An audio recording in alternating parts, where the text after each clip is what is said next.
What's up, Degenerates? Welcome to Gin&Sofa, the podcast for people with hard opinions about things that absolutely do not matter. And if you want to hear our next stupid opinion, keep listening. The episode starts now.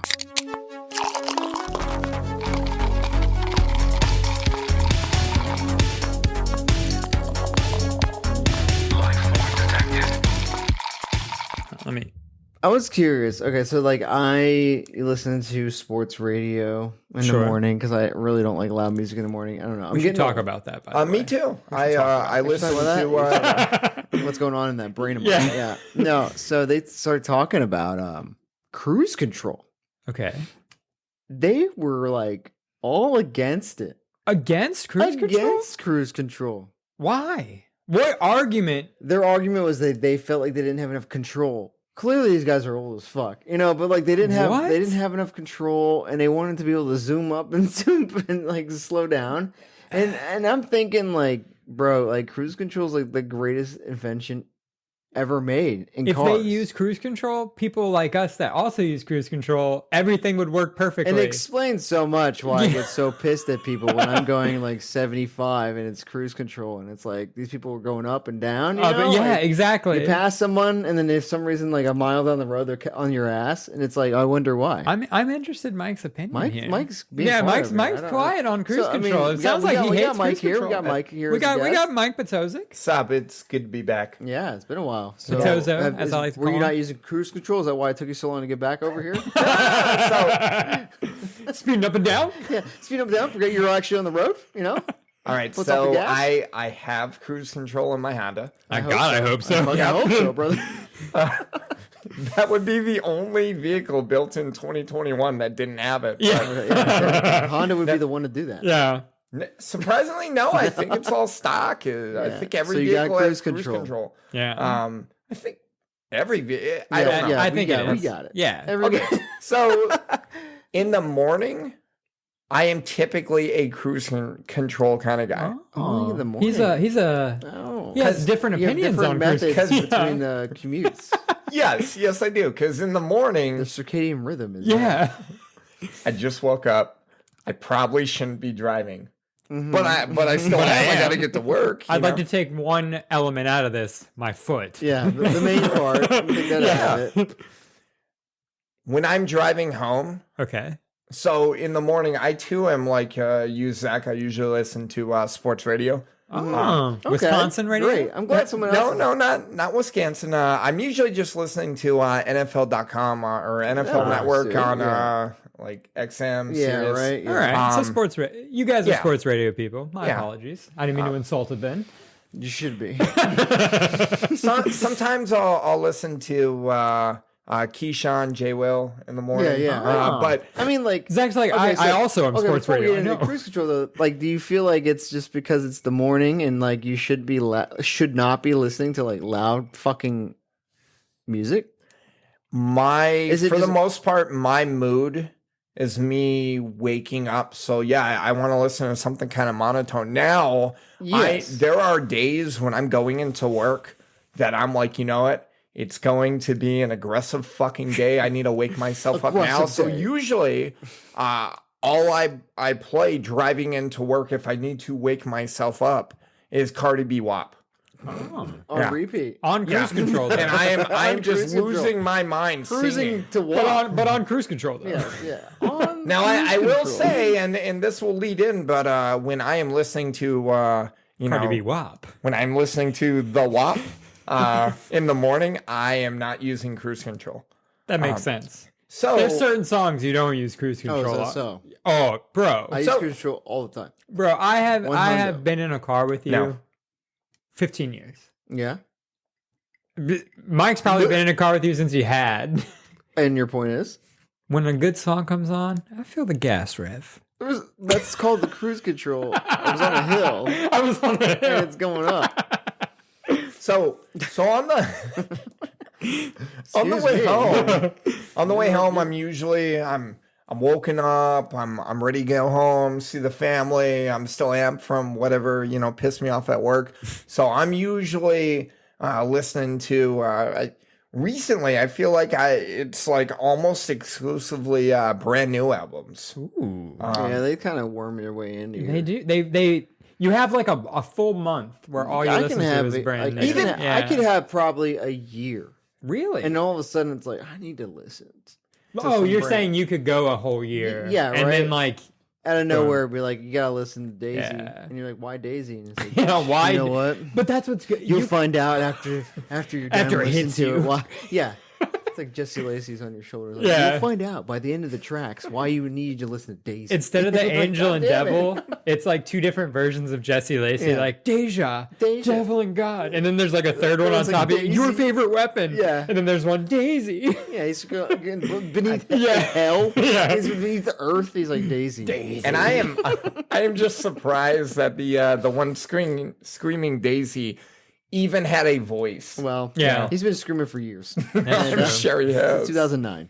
And I finally gave him So a shot. on the way home, though, when you're listening to brand new, you don't use cruise control. So No. you cruise control during That's the commute. dangerous, man. Why? Because every brand new song is like different. Like he's either really Don't I know? Because there's some song that's like super angsty, and there's some songs that are super somber, and then there's some that are like supernatural, right? You know, like he's got like different feelings every fucking song. So and you know damn well your foot's gonna react to the song up and down. Oh, Zach's trained himself So to be like, If you get a cruise control, there's no that factor's gone. So- that's gone. You're just So listening. here's the You're other just zoned thing. out. Also, you're not even listening to the song anymore. You're focused on driving. No. It's you like not even breathing. appreciate- do you not even Who's appreciate focused brand on new? driving? It's like breathing. It's second nature to me. Do you even appreciate brand new? Do I even appreciate brand new? Because you're focused on driving. I'm not focused on driving. What's on the pedal? Are you currently right now focused on breathing? That's an involuntary action. Yeah. Your So is involuntarily driving. breathes. No, it's not. For me, it is. No. It's a wild. If you are listening to this, DM us on Gin and Sofa podcast. Is driving a zone out thing or an active participating in? And I could argue. Here's what I hear when I hear you two have different opinions. Zach being a cruise control person during and to and from, I say to myself, "Wow, that takes a lot of self-control." You being because it does, because like you commute back usually earlier than a lot of people, so I bet your commute back is a lot better. Oh well, because when I come home, it's Yeah. It's like a time when no one's on the road. I'm sure you have traffic people. coming back, but way less people. So like in my head, I'm like, okay. When I commute home, there's like people on the road, so it's like it makes me mad to be on cruise control because I get up on someone's ass, and I'm like, it always makes me mad if I'm on off. cruise control and I'm catching someone, no matter what time of day it is, though. If Because you it's ride like, the left get over it. lane, the left lane, And I will admit this, guys. I will admit, are you a light flasher? no, Oh, that's aggressive. sorry. Okay, no, no, calm down. Okay, whoa. Lately, and I mean probably a couple months now, I've been trying to maximize my MPGs. Oh, that's on the true. Jetta. That's true. Well, good for you. It's a game he plays. But like I was just so you ever get bored driving and you're just like, let me just see what this puppy can do, and instead of opening her up, you're like, let's see what the miles you per rev her gallon- I down. rev her down. You know how you don't get bored during driving? Shut the fuck up. Not having your vehicle on cruise That's not control. right. But So the point, let me get this out. Okay. Okay. So like basically, I toned it down. I think I go about 65. Ooh. Okay, Like the because- actual. Well, speed because I limit, read that most of the time 60 to 65 is when your engine's maximized. Max. Oh, like Yeah. overworking Efficiency anything is over. maxed, Okay. right? yeah. If you go above it, you start losing like.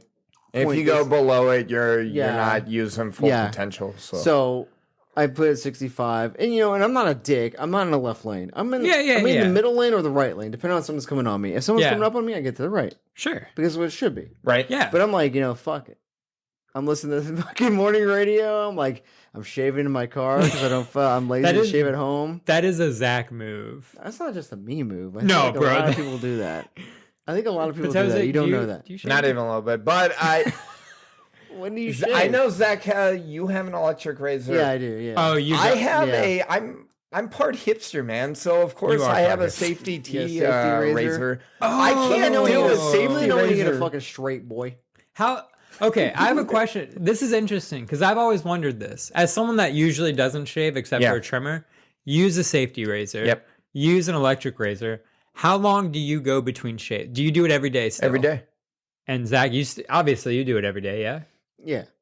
I mean, we're kind of required to. Can I be honest? Yeah. My problem Why is use the safety razor instead of like that? If I could jump in. Oh, Sure. Can I jump in? Yeah. Okay. Zach's like, I'll tell you why he uses a safety razor. Well, to be fair, this is better for your skin. Safety razor. Now, So honestly, you just decided your skin was like, I can handle it. Well, no. So like, I think an electric razor is pure. It's almost pure laziness. Yeah. I'm not gonna lie. You do it in the car. So the other thing, I can't safety razor in my fucking car. I mean, I could if I had a Tesla, but I don't. Yeah. You know, I got a fucking Volkswagen Jetta, bro. The reason why I don't use an electric 20K razor, new, brother. electric razors do not get close enough. Yeah, and they also they kind of pull your hair out, right? Mm. They either Instead chop of it off right there, or they'll like pull it out, and then that irritates you. Clearly, now I will say for me shaving, if I had my way, no, I'd have a big fucking Grizzly Adams beard. But I don't think you can grow one. But okay. Well, I guess we'll see in, I don't know, 7 years when I become when I grow up. Yeah, we'll see in about a couple months, brother. Yeah, for you. I don't believe I could, and I don't even want to try. I don't think producer Brandy would let you to be. That's also a side. Yeah. But I also don't think she'll let me. Yeah. I mean, like for me, like shaving has kind of it is a enjoyable routine for me to, because also, I have. Here's a good thing. It makes me feel cleaner. You know what I mean? Like you do your morning routine, right? You brush. So say you don't brush your teeth, you would notice, right? Right. Yeah. To me, if I don't shave, I notice. I feel like less. I feel like less like I don't know. You don't feel like at the top of your game. Yeah, ready for the day kind of thing. I don't know if this is a good thing or a bad thing or right or wrong. It doesn't fucking matter. But I actually shave the night before. And I can get away with that because my safety razor, I get so close. But what I was saying was, I have nice shaving soap. I have a fucking it's a theater thing. You like doing it. I have a brush. You got the lotion. I have a brush made with silver hair? tip badger fur. Badger, so like that's the way to do it if you're gonna do a safety. I get in there, I lather that shit up, I put it on my face. I got Is it luxurious? Oh, it's great. It's funny because I actually got a routine. When you got Ted's grooming. Oh, I did do the Ted's grooming. God damn, bro, you haven't been since with the London. Oh yes, I did. I went. You can't see it right now if you're listening to us, but I am just we went to London. Brimming right now. We went to London. Yes, I'm aware you went to London. We went to London. But when we were there, I did a Ted's grooming lounge. So I don't even know what that means. It's like a fucking Turkish barber kind of. Yeah, deal. they like did they did the threading of the. Yeah, it was very cool. I really enjoyed it. Ted, I would enjoy Baker, it more if I was on cruise control. No, you never heard of Ted Baker? I heard that.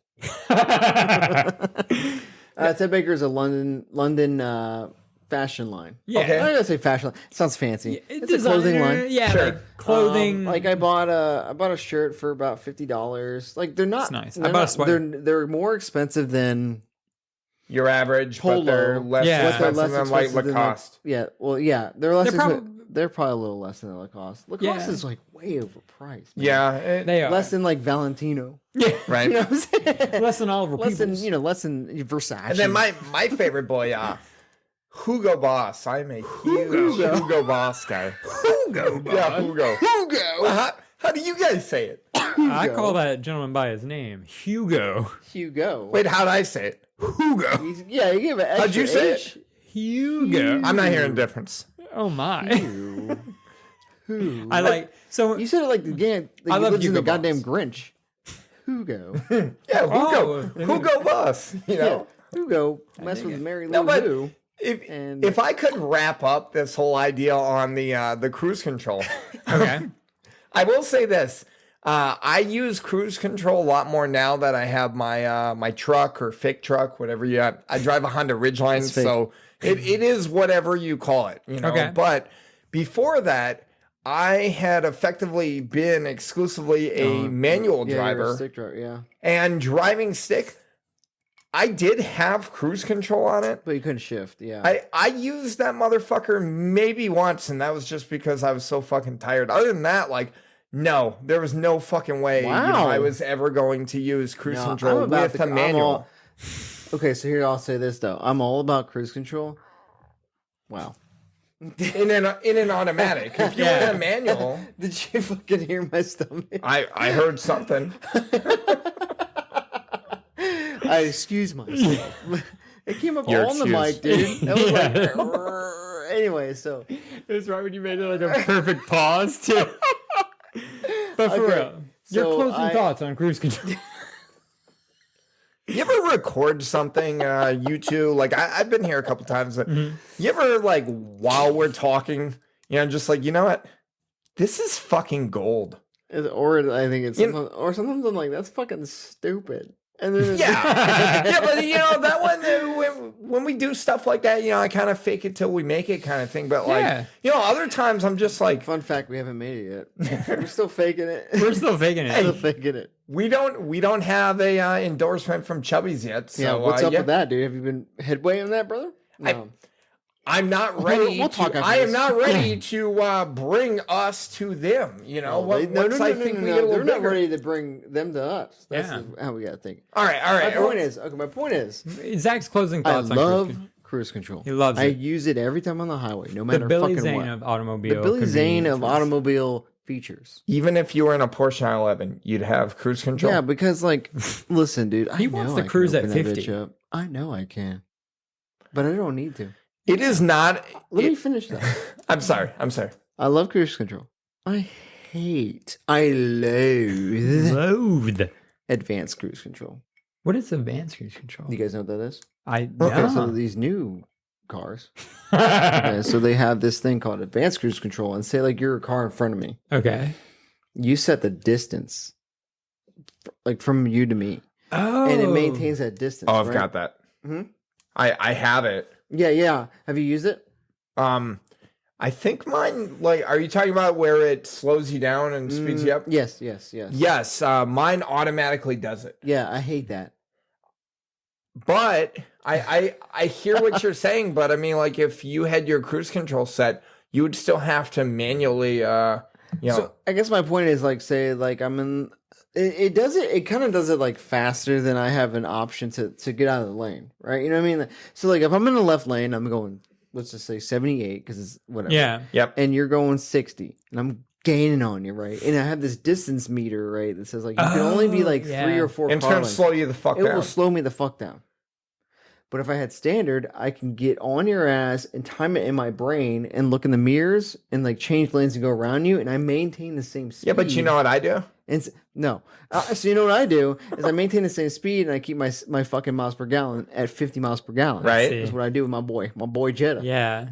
Okay, but the advanced slows you down and up and down. Your miles it like defeats the purpose. But with the advanced cruise control, it's not advanced. It's primitive. Okay, fine. With primitive cruise control. Primitive with cruise control. I'm saying with this Neanderthal cruise control. With this cruise control that you don't like, I override it. What? Yeah, because so you're not cruising. You're not cruising. No. You're not controlling. I understand what you're saying, but like, so let's say that I see there's a car in front of me, and I am about to, I know that my car is going to start slowing me down. I will put my foot on the accelerator, and then at the moment that I can get over, I don't know why. I just imagine you like fighting a machine. You're like, no. It's like it's stopping his gas pedal. You're like your foot is like, no. I am going 70. No, nothing is forcing me not to do it. You ever put your foot on it, you can feel it coming back up because it's like the machine gives you a little spring. But I mean, I'm like, calm down, Terminator. Calm down, Arnold. That's the other thing. Sometimes Skynet. Sometimes I just like to feel the accelerator. Sometimes I just like to feel. Yeah, that's why I listen to emo music. I just like to feel. You need to talk after this episode about your personal. You just want to feel. I just want a hug. I gave you one. I would like another. Hey, we can give you that. Okay.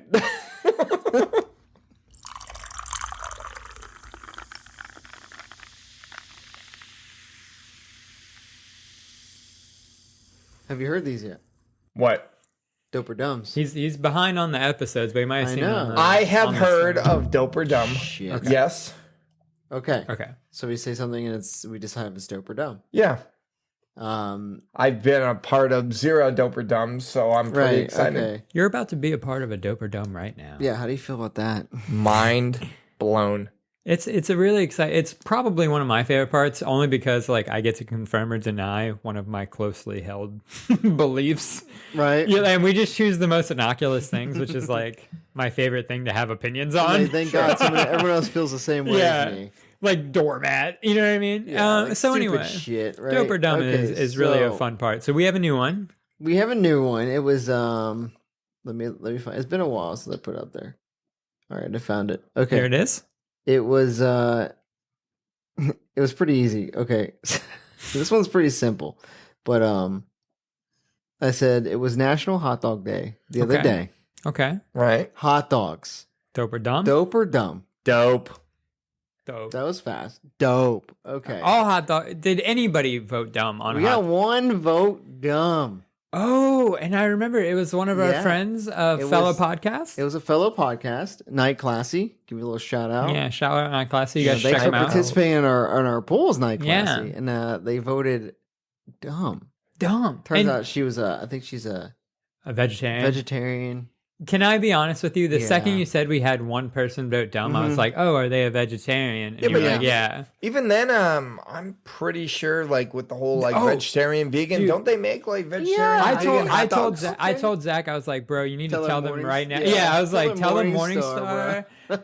Yeah. Shout out Morningstar's Smart Dogs. Yeah. Whoa, excuse me. They're not called Smart Dogs. Do not get Smart Dogs. Do not get the Light Life Smart Dogs. They're terrible. Awful. I mean, I personally, I'm not a big fan of the whole fake meat. But I was gonna say, is it actually a hot dog if it's like... if it's not filled with stuff, you don't know what it is. Filled with lips and assholes, as they say in the Great Outdoors. I don't want it. So you don't want an all beef. You don't want a kosher hot dog. You want like I want the leftovers. Okay. You want the leftovers. Okay. Yeah, but even with a kosher hot dog, like what's your brand? We all agreed dope. What's your brand of hot dog? You know what? I was afraid. I was curious to see who was listening to us because there are people out there that like try and take the whole high road of a hot dog and say they're dirty. Sure. They got bacteria, and it's like, bro, it's a fucking hot dog. And people make there is not many dogs. Things more enjoyable than a summer hot dog. I feel like this probably says a lot about me. But wait, real quick. I need. We need because we all agreed they're dope. We need this. We need your hot dog brand. Yeah, I was about to. And size. Your bun brand. Okay. Bun brand. Bun type. Bun type. Okay. Oh, where are they slicing your bun? Okay. So hot dog brand. Slice my bun. Hot dog brand Applegate. You do what is that? Bro, what is that? The Target? That's craft, the Target. Bro. That's craft. That's like vegetarian adjacent. No, it's not. Oh, that's vegetarian adjacent. How is that vegetarian? That's like, what do you get? Is that Whole Foods? Yeah. Oh my god. It is a high-end hot dog. I'm telling you, bro. Applegate makes a high-end hot dog. What are you saying? Okay, fine. So you don't like a ballpark hot dog? Defend yourself. Defend yourself. Yeah. Defend myself. He's like, whoa. I feel like you all know this about me, but I tend to buy, higher quality things, meats and stuff. Yeah. Especially meat, and especially I understand what you're saying. What's the fucking level of lips and assholes in that thing? Look, okay, if you're saying like bare minimum, like what am I eating? Casco hot dogs, like the Kirkland. Costco hot dogs, like, bro. Now I will say this about a Casco hot dog. Thick ones, man. Yeah. They're like girthy fuckers. I like your signal for thick. Yeah, girthy bitches. They take a couple guys to take them down. That's how good they are. I spend a lot of money on my fucking grocery. No, not on hot dogs. I was like, he knows his hot dogs. I spend a lot of money on my grocery bill, right? And the way that I try to, kind of subsidize it a little bit is I do shop at the Casco.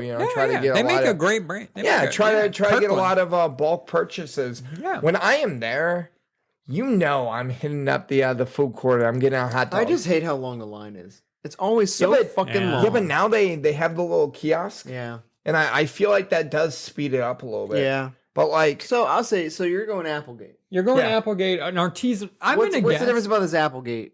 Because I know I've had their Applegate bacon, and it ain't it, brother. It's all organic and all that. It's just like fucking grass-fed hot dogs. Yeah. So I've never seen a weird dog eat grass. So it is.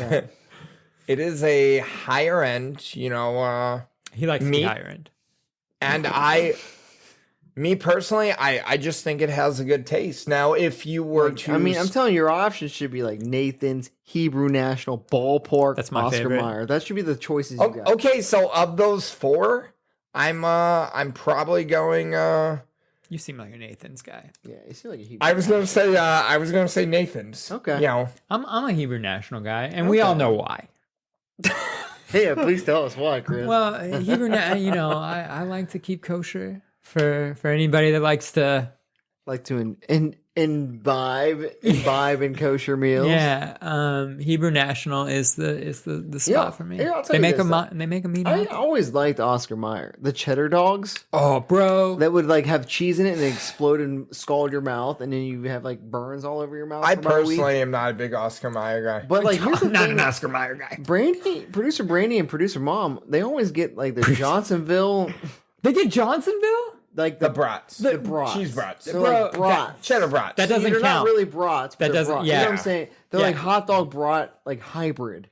I don't like that You know one. what I'm talking about? There's the cheddar ones, and then she'll get the cheddar jalapeno ones. Yeah, but those ones are pretty damn good. But I tell you what. Those ones are the jalapenos in it. I'll tell you what, brother. But that's the other thing. Like I can accept that a hot dog is effectively, byproducts and whatnot. Lips and assholes. Yeah. Lips and assholes. Yeah. LNAs. But even then, like, I'm not a big fan of the heavily processed, especially meat.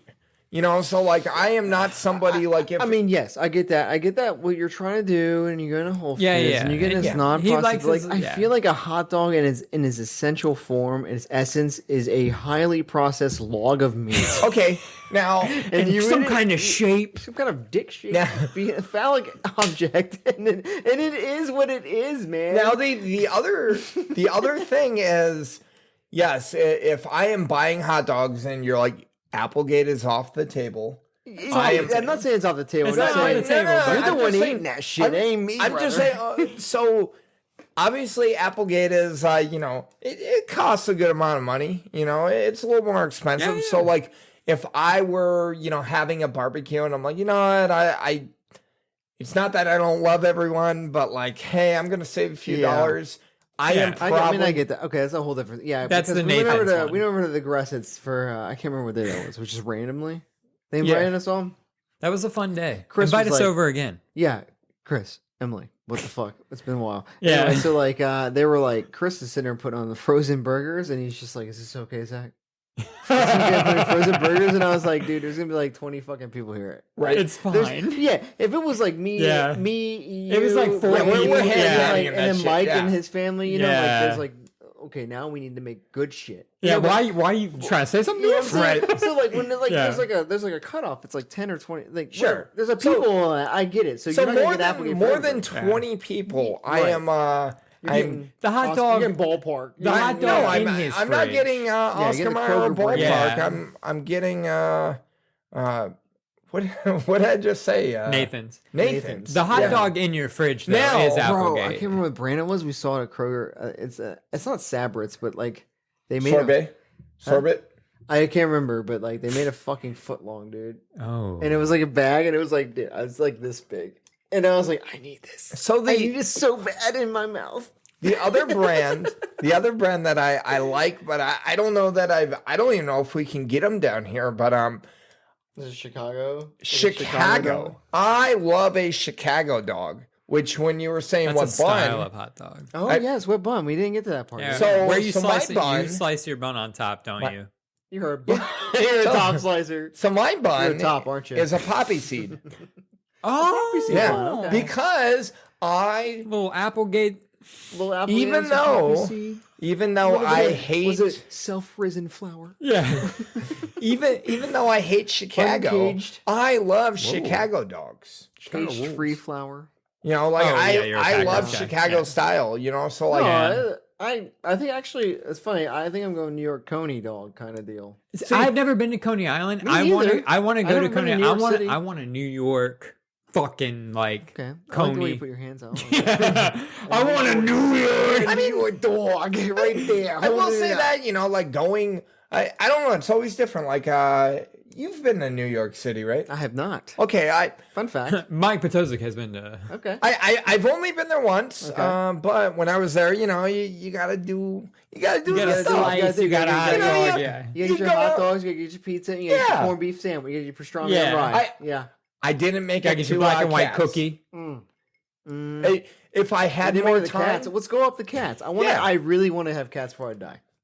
And I might be in Guys, but then again, Gin&Sofa on location. Gin&Sofa fans, this pay might- for our fucking vacation. this might be another maybe a question or whatnot. Is Cats better than Permane Brothers? Because I I don't know. I've never. that's had a I cats. haven't been to Cats, but I'm all for Permane Have Brothers. you've had Permane stuff? A few times, yeah. Yeah, Chris had it actually the first time we went to the Pirates game. Because so you guys just went to a Pirates game. Fun Yeah. fact, I don't know if you know this. I too have been to a Pirates game. okay, You didn't see Nelson Cruz hit a dong on your birthday. O'Neal. But And I said Nelson you keep saying again. Nelson. Yeah. What bad. I like about Orioles. the stadium is that they sell pierogies, even They though do, yeah. they're So it's trash. funny, They have like rent. They put money into the food vendors there, Yeah. they had these hot dogs. The hot dogs were really fucking good. They had the snap and everything. Yeah. They actually They're put a lot good of money fucking into the hot fucking hot dog. dogs. I got a pastrami dog, and it was That sounds fucking wrapped in wonderful. corned beef, or it was wrapped Yeah. in pastrami and covered with Thousand Island and sauerkraut. And it was perfect. It was. I was It's almost a good hot dog. It was really good. I just wish I got a regular one just to enjoy. Like I got both a regular sides. one. But you got a regular one. Yeah, I got a regular one. You know what actually breaks my heart is the amount of hot dogs that we consume as a country. We don't have enough hot dog chains. You're right. Okay, That is very true. because I think what makes hot dogs good, that's an everyman food. Yeah, but even- it's a fucking layman's food. Yeah. You know what I'm So saying? like I hear what you're I don't saying. want to Kind pay of like a top grilled dollar. cheese. Yeah, Yeah, I don't want to pay top. Like yeah, grilled cheese that's restaurants true. are awesome, Okay, but bro. I don't want to pay. There's fucking grilled cheese food trucks. Yeah. Does Yeah. it not piss you off when you pay $10 for grilled cheese and it's You're subpar? like, bro, It depends Because what you- they're- I- if you it can is make it just a work. grilled cheese, yes, it's pissing me off. But like I remember I went to are you guys familiar with Firefly Festival? Yes. Yeah. yeah. Yeah. It's Yeah. like the music festival. Yeah. You've been to Firefly, Twice. Yeah. Mike? What the fuck, bro? Excuse me, bro. Thanks for the That's invite, a new topic that's going to come up. But go ahead with your. Maybe I'll be your there. food I trucks. don't know, but Your food maybe, trucks. maybe I'll be on the pod. No, so when I was at Firefly, they always bring in these food trucks and stuff because it's easier to let them Sure. come in, get some sort of I don't know how it doesn't matter. Yeah. But one of the trucks that they had was a grilled cheese.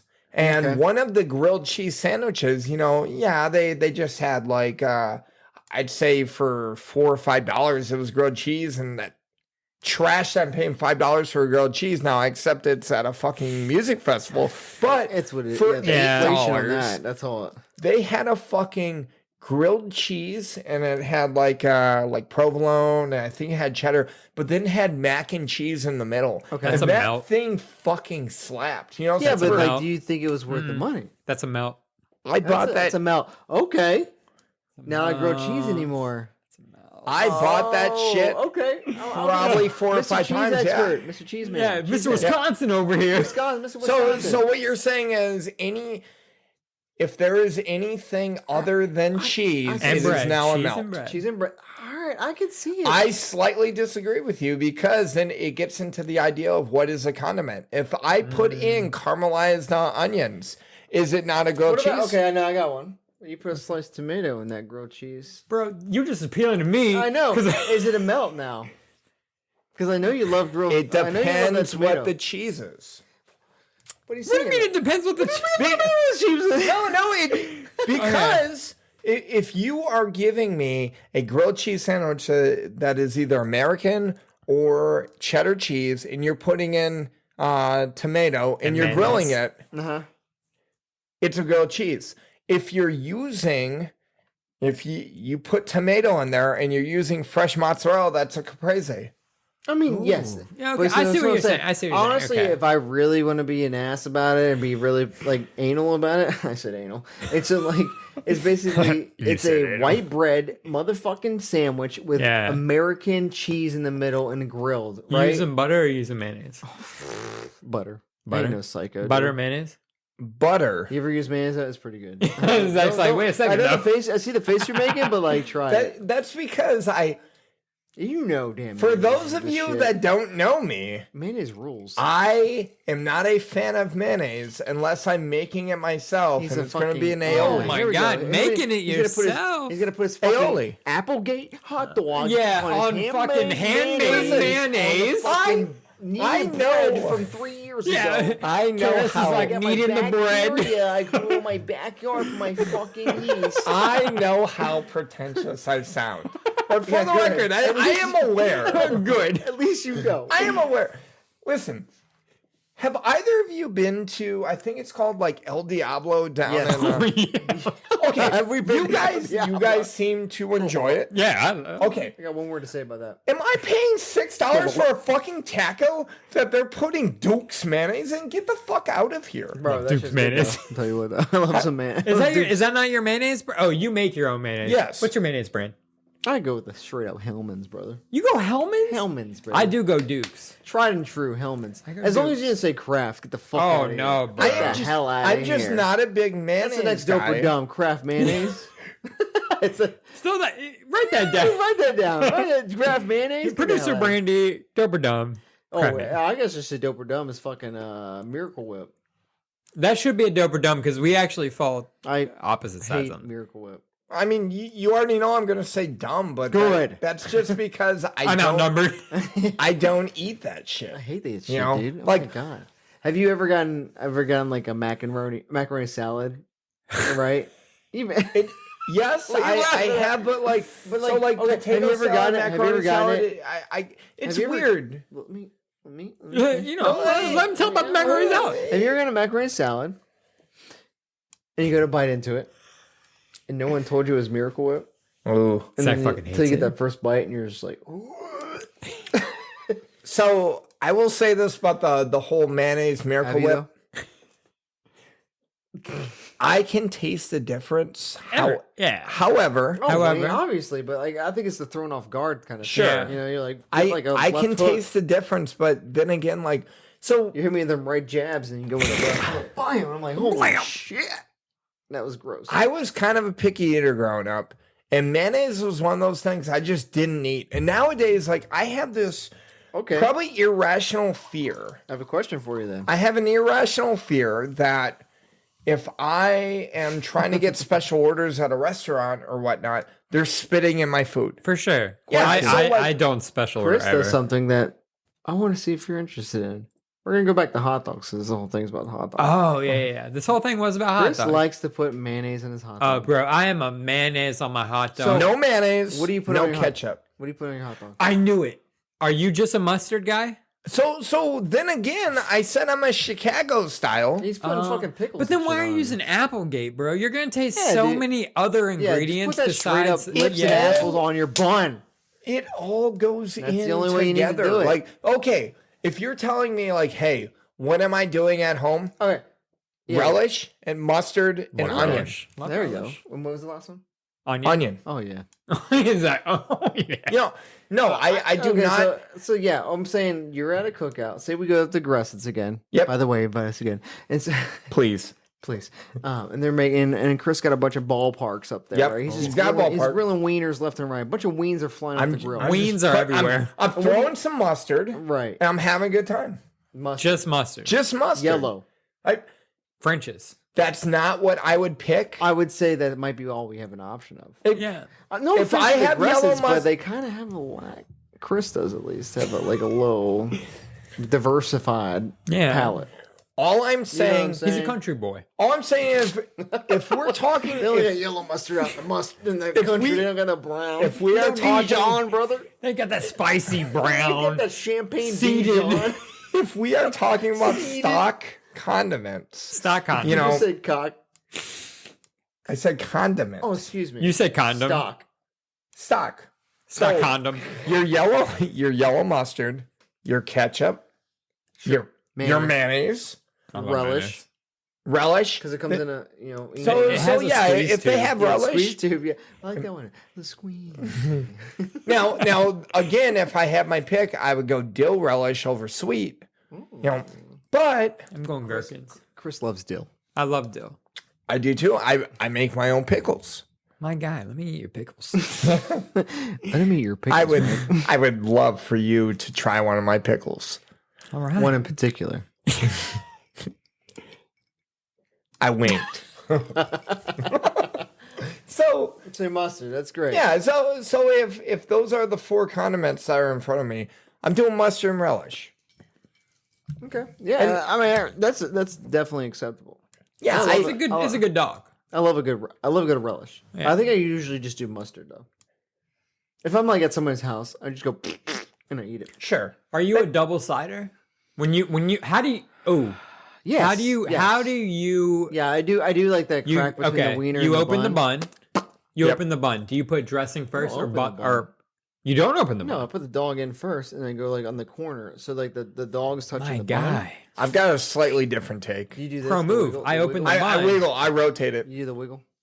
Yeah. What? So I'm gonna put What? it. I'm gonna What do put the you hot dog. I'm gonna put the hot dog in the bun First. first. Yeah, And then I'm gonna bare hit it back. on top. I'm gonna hit the mustard on top, right? And then I'm gonna rotate the fucking hot dog. Oh my so guy. it gets Oh the my fucking God, that is bottom a of the lot of bun. work. I'm the guy behind you, like, what the fuck? This dude is rotating a hot dog. I can't rotate a hot dog. Who rotates a hot dog? What? I'm not allowed to rotate a hot dog. I'm just saying, I feel like it's a lot I'm of in work the for no line reason. saying, What's like, the I just point want of to. Yeah, what's the point of that? I do nothing One squirt. slow other than talk. I talk slow some days. Right now, no. But You got enough time to rotate hot dogs. You got enough I time do to that rotate shit hot dogs. quickly. He's got his technique down. Yeah. His technique is down. Unreal. I am. Let me ask you this. Okay, let me ask you this. Why don't you mustard the bun, slap the wiener in it, That's and what I then do. rotate it? You want to That's know what I why? do. Yeah, I want to know why. Because I can do that shit so efficiently. It's actually quicker for me to rotate the hot dog. Now, when He's a you- rotator. He's Because, a rotator. well, here's what you're doing. You're fucking hitting the bun with the mustard. Then you're putting the mustard down. Then you're putting the hot dog in there. Then you're hitting the mustard again. How dare you I'm putting assume the that's hot what I dog. do? I'm putting the hot dog in the bun. not what I I'm do. hitting it with the fucking mustard, and I'm fucking rotating. I see you handling that ween. There you go. Yeah. Ween handler. Show me again. I like that. That's real nice. Impressive. Impressive. Show us your ween But handling skills. again, I am a hipster at heart. I'm so not saying it- I do. I don't do that. I just squirt with the fucking mustard and I eat it. And then usually about half a bun. What kind of bun? You said poppy seed? poppy seed. Poppy Chris? seed. Potato bun. I was gonna say potato. You're gonna do bun. potato bun? You're gonna do You know potato what's? You know what they're making out there, which I haven't had because usually we go to cookouts at producer Brandy's house. Her Yeah, parents- they have a and her- particular kind of And her hot dog. dad doesn't like flavor. Yeah. No offense, Ricky, but we know you don't like. Yeah, you not a you big don't flavor like guy. It's okay. We all like that. Yeah. I like. They make everything bagel, like everything Potato? seasoned like buns. Holy shit! You just changed my fucking They life. make right them now. for burgers and they make them for hot Ooh, dogs. a and burger I would really be- want. Because Mm, I'm telling you right now, I love it. Everything flavor. I do profile. too. I do when too. I need a little snack, I'll fucking drop a piece of bread. You know, I'll put toast that everything, shit. the I'll seasoning put a on it? little butter. You know, so I got butter bread, and I just hit that shit with the Butter fucking bread. everything Yes. seasoning. Yes. You mentioned I They just make have them one in buns now, and I'm saying that's going to be my bun choice. That- But if it's not, I'm going potato bun. potato bun. Potato bun's the way to go. it's I'm cut on I'm the going side, I potato think? bun. It is And Right on the side. right on the side. if I didn't, Side cut. if I couldn't find a poppy seed bun, I too would go potato. Oh, You can't switch to a can't fucking fucking potato. You already picked your fucking side. dude. For the record, I'm sticking with poppy seed, but I'm saying like over, a regular, fucking flour I see what bun you're saying. or Yeah, yeah. potato. I Flour too bun. would go potato. I got a but- question for you though. Yes. Chili cheese dogs. Mm-hmm. I love them. I love them too. All for it. Can I? When you order a chili cheese dog, do you want chili and sprinkled I want shredded that cheese sauce. I want the cheese sauce Yes. too. I I want that want the fucking- cheese I want that fucking fucking sauce. processed ass yellow liquid. Nothing makes me madder 7-Eleven. than ordering a chili cheese dog and getting a sprinkle of cheddar shredded, like not even Sargento. Yeah, right. And it's not even enough time. Yeah, it's just random. It's not even enough time to fucking melt. Yeah, Sargento is bottom barrel to me. So like, you watch your fucking mouth. No. When I say bottom barrel, I mean like Sargento is like the beginning. Like Sargento's good, but Sargento is like where you start. You don't want that craft. You want Sargento. Yeah. Okay. At least I didn't mean bottom barrel. Like, got you. Because like. So, I don't know if you know this, but Sargento is the official cheese of Lambeau Field. Oh. So if you're coming at me with this bottom barrel cheese, I'm like, whoa. Let me know when they upgraded to Tillamook.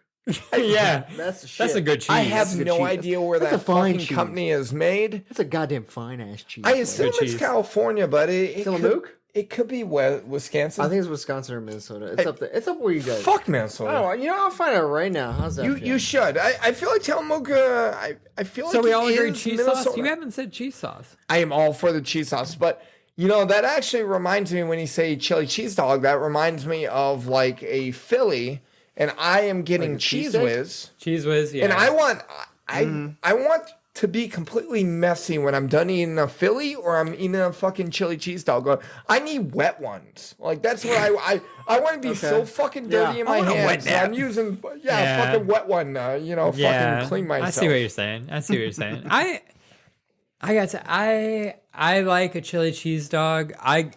I only want Cheese Whiz. I think I Cheese Whiz or cheese sauce? Cheese sauce. Excuse me. Like the cheese. Almost the same sauce they use on their nachos. Yeah, nacho. Yeah, they hit that. They hit that button, and all they do is do this. Yeah, like when you go to 7-Eleven, you get the. Yeah. Okay, 7-Eleven. This is a different topic of conversation, so I'm not gonna. You just reminded me of an intro question. Good. What's that? Have you figured out this Tillamook? I think we should just because that I feel like that lasted a while. I feel like we should jump into the 80s and 90s, or else we're never gonna get into it. Because I feel like we're good about bantering. So like now I want to ask you about like, okay, bro, but what do you order at 7-Eleven? Because like I would talk about taquitos, and I feel like some people want to talk about big bites, and you know what I mean. Sure. You know what I mean. Now we're starting to get a little off topic. Yeah, everything we do is off topic.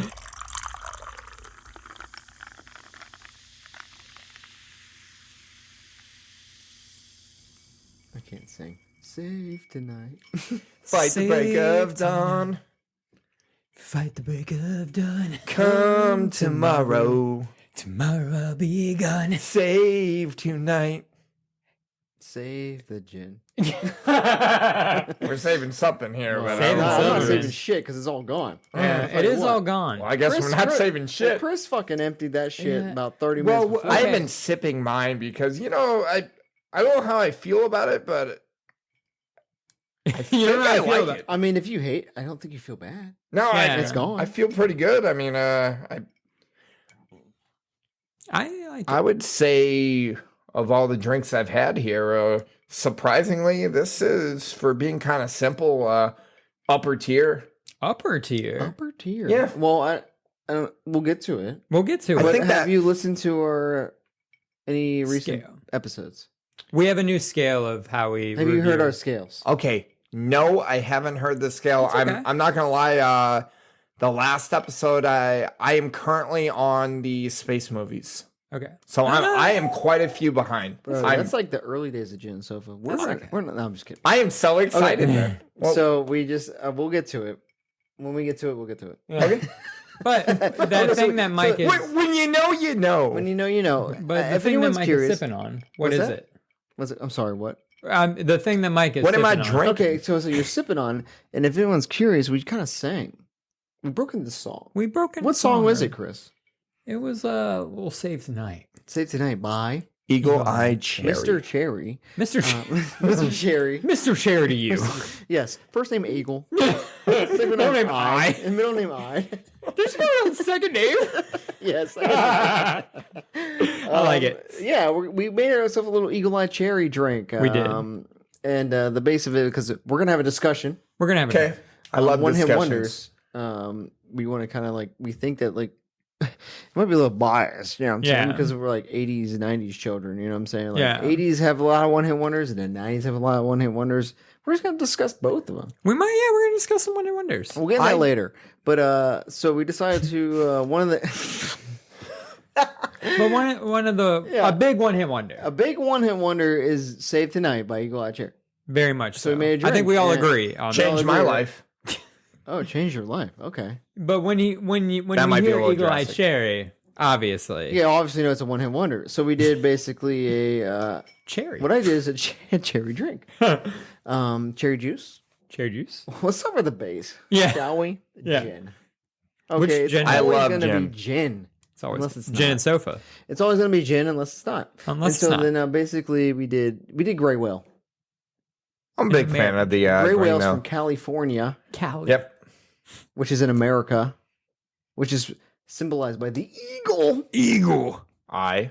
I The Eagle see Eye. an eagle with some cherry juice. Some cherry. Love Eagle it. Eye cherry. Yes. And we I are drinking put it the eagle in the cherry. juice. That's and the it's, Eagle Eye cherry. I'm going to disappoint you in the fact that it's just 2 ingredients. But that's okay. That's okay. They're high quality ingredients. Cherry juice. I got tart gin. Jerry Seinfeld, tart cherry juice. Okay, I don't know if this is my own like naive ness or Yes. whatever. Indeed. I'm sure it is. I didn't even know that cherry juice was a thing. Oh, Have you ever had a cherry? No, I have, and I totally understand that you can juice it, but you know, like I've never been in the grocery store. I have nipples. Can you juice me? Absolutely.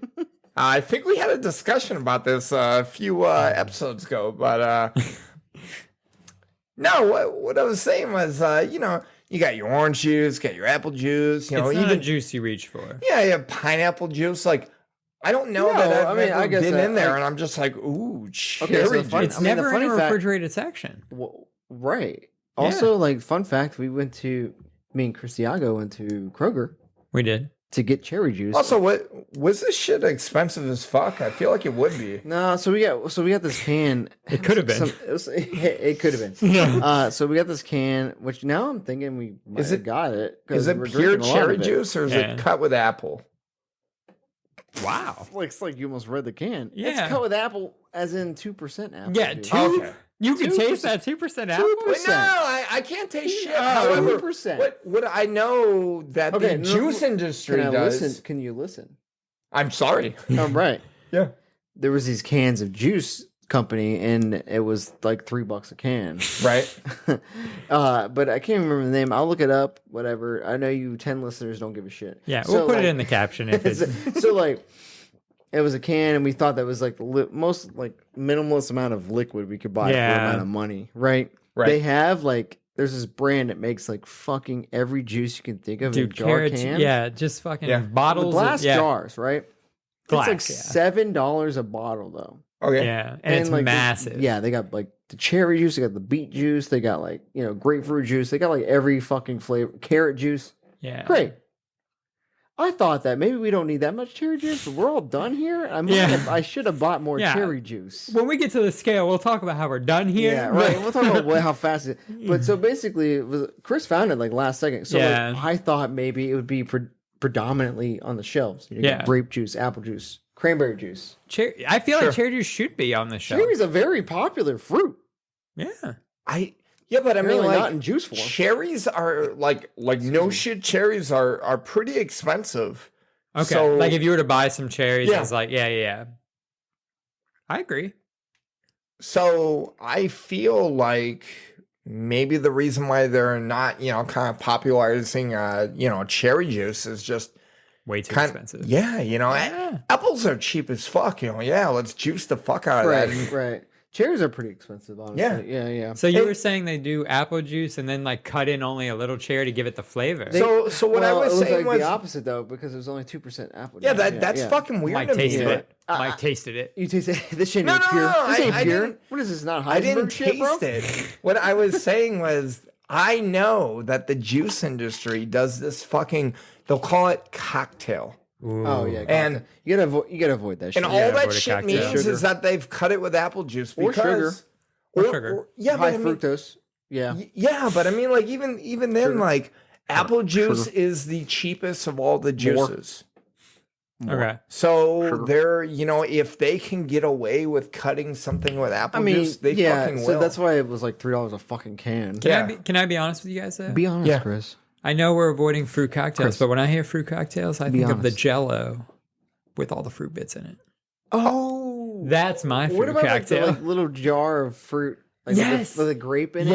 And like the one grape, the one half cherry. Fucking grape, dude. Yeah, one grape, one random like peach. Dude. Yes. You've seen those fruit cocktails. The mixed fruit cup. A fruit cup. No, yes, I have. However, I'm having flashbacks right now. No. When I used to flashback. No. Dozier. No. You never went to Dozier. When I used to work at IHOP as a hot waiter, we would have, we would sell bowl of fruit, and it was frozen, right? And like you go in the back into the fucking freezer, and you just scoop out a fucking bowl. And I remember one of the times, and as a waiter, you're trying to. What was in that? It was like maraschino cherry. Yeah, it was half maraschino, and yeah, that was gross. They were always halved. Yeah. So, I think pears. I think peaches. I love pears. A lot of pears. One peeled grape. One peel. Yeah, it was very peeled. It was definitely peeled. I just remember, this one customer is like, "Hey, can I get this bowl of fruit? But can we just get grapes?" And me being the guy who's sift through the mixture. It was fruit, and and they were frozen. It was frozen fruit. It was in like a big 5-gallon. You did that for them though. But because I was trying to get the maximum tip. I wasn't doing it on the maximum tip. No. Yeah, how much tip did you get, Mike? Did you get normal? I would say it was normal. Get the shaft? That's the other thing. It's usually the people who fucking run you into the ground, give you a normal tip or, subpar. I mean, it's whatever, bro. I mean, that's the what waiting happens. Service is just shit. I get it. We're talking about the cherries, though. We're talking about the cherries. We're talking about Eagle Eye. Would you say this is a good drink? Oh, yes. What did you think? So you boys were telling me about a grading scale? Yeah, we'll get to it. But, okay, so, the ingredients I've gone over. The gin was Grey Whale. I said from Grey Whale. California, right? Yeah. You know what I like about Grey Whale? Right? What do you like about Grey Whale? Almonds. They make almonds. You can taste. No. Can you taste the notes? Are you do Hamel status? Not even a little bit. No. Okay. I do a lot of perusing on the back for the notes. Oh, okay. I do too, and and it makes me sad that sometimes I can't taste it. You know what I mean? Like I'm like, my palate's not refined enough. We just talked about it. Sorry guys, I just dropped my phone. We just talked about it for the Nacho Libre episode. Earlier that seawater, sea air. It was like sea air and this and that, and I was like, I can't taste it. I can't notice it. The one thing I noticed about good this, on you for putting it in. Isn't Grey Whale also? I could be wrong. Could be mix them up. Don't they also do sea kelp? They do. Yeah, I think so. It's something like something in the ocean. Yeah, because they're in California. It's like sea kelp and almonds and So what we do? All right, I'll break it down to you. Here's what we do. I'm listening. We have a scale. We call it the cocktail scale. All right. Emphasis on the cock. So basically, what it is 1 to 4. 1 to 4. 1 to 4. Okay. Or is it 0 to 4? It's 1 to 4. All right. All right. Here's how it goes. If I can remember correctly, Chris, you correct me. Sure. If I fuck up, which I will. 1 is you've ordered it at the bar. You have ordered this drink. You get it. You take a little sip. You don't like it. You hate it.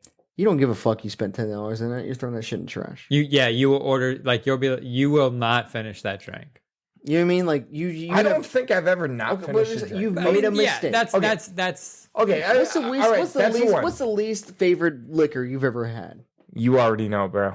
Yeah. So what I'm saying is, you get that, and you get something else, another mixer that you just absolutely hate. So Beefeater. We got beef. Sure, we got Beefeater's a 1 for me. We'll just throw that out. Someone put raw salmon juice in it, and then fucking put hate that one. They do that to me. And then you're like, this is just rough. You just don't even want to drink it. All right. Number 2 cocktail scale is basically you ordered it, you don't enjoy it, But you'll finish it. But you'll finish it because you paid $10 for it. Sure. When they come and say, like, can I get you anything else, you'll switch your drink. Okay. Yeah. 3? Yeah, you're not getting another one. Yeah. Number 3 is it is on the menu. Mm-hmm. You've ordered it. You enjoy it. But you will only get it again if you see it at like another bar or something. Yeah. Like if they're like, hey, we got the Mr. Cherry, we got the Eagle Eye Cherry on this menu. And you're like, whoa, Dude, I had that before. That's good. Drink, Yeah. You know, and I haven't thought about that in like 6 months, but I see you have it as well. Like, right. Or you're traveling to like Wisconsin or something, yeah. and like this bar you randomly go to has a You won't go cherry. off menu for it. Yeah. Okay. Number 4 is the off menu. You'll go off. If you go to the menu of the bar and you're like, boom, boom, boom, boom, you're like, I don't see anything I like. I know I like a Mr. Cherry. Right. Yeah. I like that Eagle Eye. Yeah, I want that Eagle Eye. And then you order that. Yeah. Okay. So does that sound like a... Yeah. And if I'm interpreting the grading scale, I'm gonna go with a 3. Okay. Ooh, so 3. You'd order this on them. You'd see like, oh, gin and cherry, and you're like, oh, that's so my shit. So shit, bro. If I am operating within the rules of your grading scale, the way I see a 3 would be like almost like kind of a default drink. Like let's say that, I went to a restaurant that I knew had an eagle-eyed cherry, and I'm perusing to see if there is anything else that is going to, take my breath away, Nothing did, and you're like, I know that and I'm like, you know what? That eagle eye is crisp. It's refreshing. 2 ingredients. Yeah. Yeah. Okay. So I like it. Absolutely. I'll do a 3. Okay. Yeah. 3. I mean, 3's good. 3's good. Yeah. Here's my problem with that though. If I could go in there and be like, can I choose the gin? And can I you seem like the kind of guy who will normally, like, they're like, bottom barrel gin, okay? Our house gin, okay? And you'd be like, yeah, that's fine. No, you would be like, nah, that's not fine. I mean, okay, so I would say most of the time when they have it on the menu, though, they tell you what gin is. That's true. I guess what I'm getting at is I would never order a gin and cherry because I can't control the gin. You can always ask. I mean, you could always... you can always get that upcharge. That's true. Like, it's like, hey, this is Beefeater. Like, nah. You wouldn't have like, if this was Beefeater and cherry. I generally, if I go in and I'm ordering gin, I will usually ask what their top shelf is. Ooh, little top shelf. Yeah, man. Which is usually Hendrix or Tanqueray. You're stuck with like Hendrix. Yeah. And I am A-okay with Hendrix or Tanqueray. I don't think it's top shelf, but it's definitely... It is yeah, for a bar. It's at least mid-high. Yeah, it's like, it's definitely the you can be okay with it. Yeah. I mean, I don't think I've ever walked into a bar that had gray whale. No. Yeah. They should, though, because this is pretty good. I mean, they should. I think the gray whale is very smooth. Yeah, it made I liked this. Here's the you don't like, and Zach, correct me if I'm wrong, you don't like medicinal cherry. No, I but don't. This was like cherry. Yeah, this was medicinal cherry is because I don't know how they get that taste, but it's like there's different types of cherry flavors. Yeah, oh yeah. And if this cherry flavor and gin, I think, goes perfectly. If I had a gin in the medicinal flavor, I don't think I would like it. No. Like I just dump some Robitussin in gin cup. And I'm someone that likes tripping, bro. Yeah, I'm someone that likes a medicinal cherry. I do like a medicinal cherry. I know you do. I also don't like a maraschino cherry. Oh, I love a maraschino cherry. I like 1. Anything over 1 is what if I took the maraschino jar and just like dumped the juice? Yeah, the maraschino juice. You also know that I'm a big fan of the Wisconsin brandy old fashions, and you put 1 cherry. You put 1, it's like a sundae. Like if you get more than 1 on a sundae, it's just like, whoa, dude. Well, some people would say more than 1 cherry on a sundae is hitting the jackpot.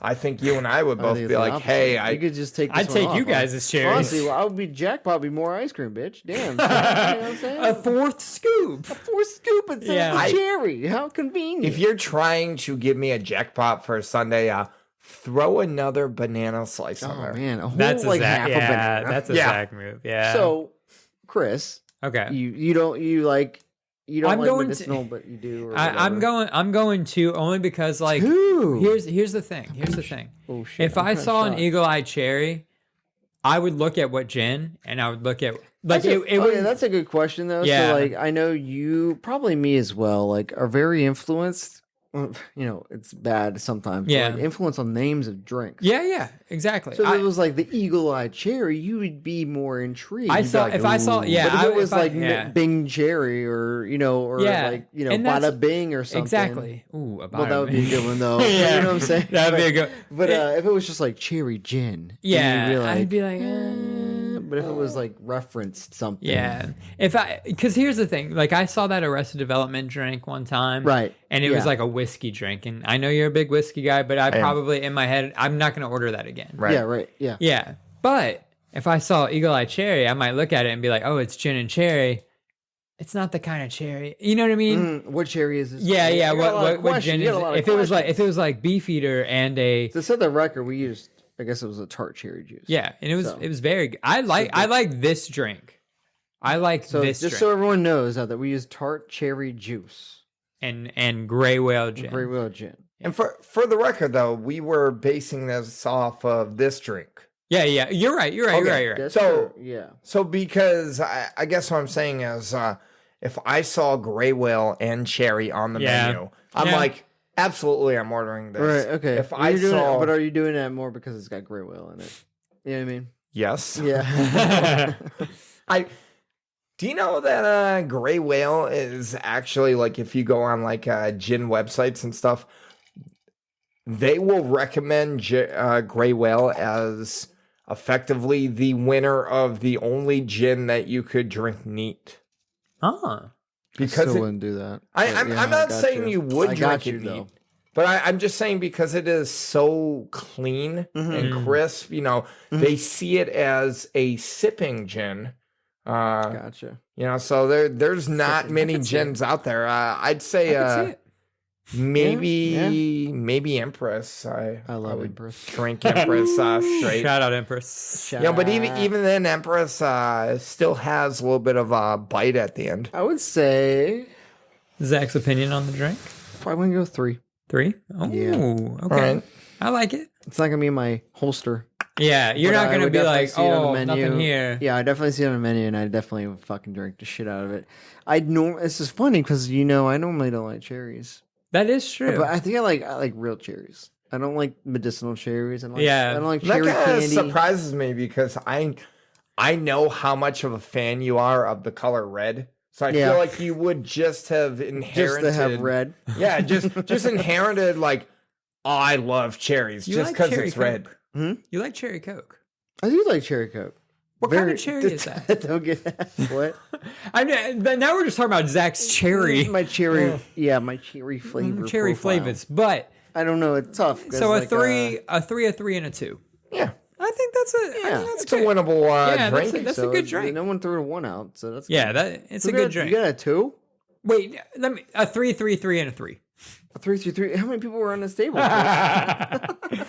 I'm looking around. I was like, who? A 3, 3, and a 2.5. You did 3 or 2? Well, now I remember that 2 is like... 2 is like, you'll never I'll drink finish it, but I won't order it again. If the dude came up to me and was like, your same thing, I'd be like, yeah. Yeah. Yeah, so that makes it a 3. 3. Okay. Makes it a 3. So 3 is around. Yeah. 3's around. 3's around. And I would say the drinks that I've had here on the pod, I'd still have it around the 3. It's not being that fucking turtle drink. Turtle drink ruled. Yeah. Turtle drink ruled. I try to get back on that level one day.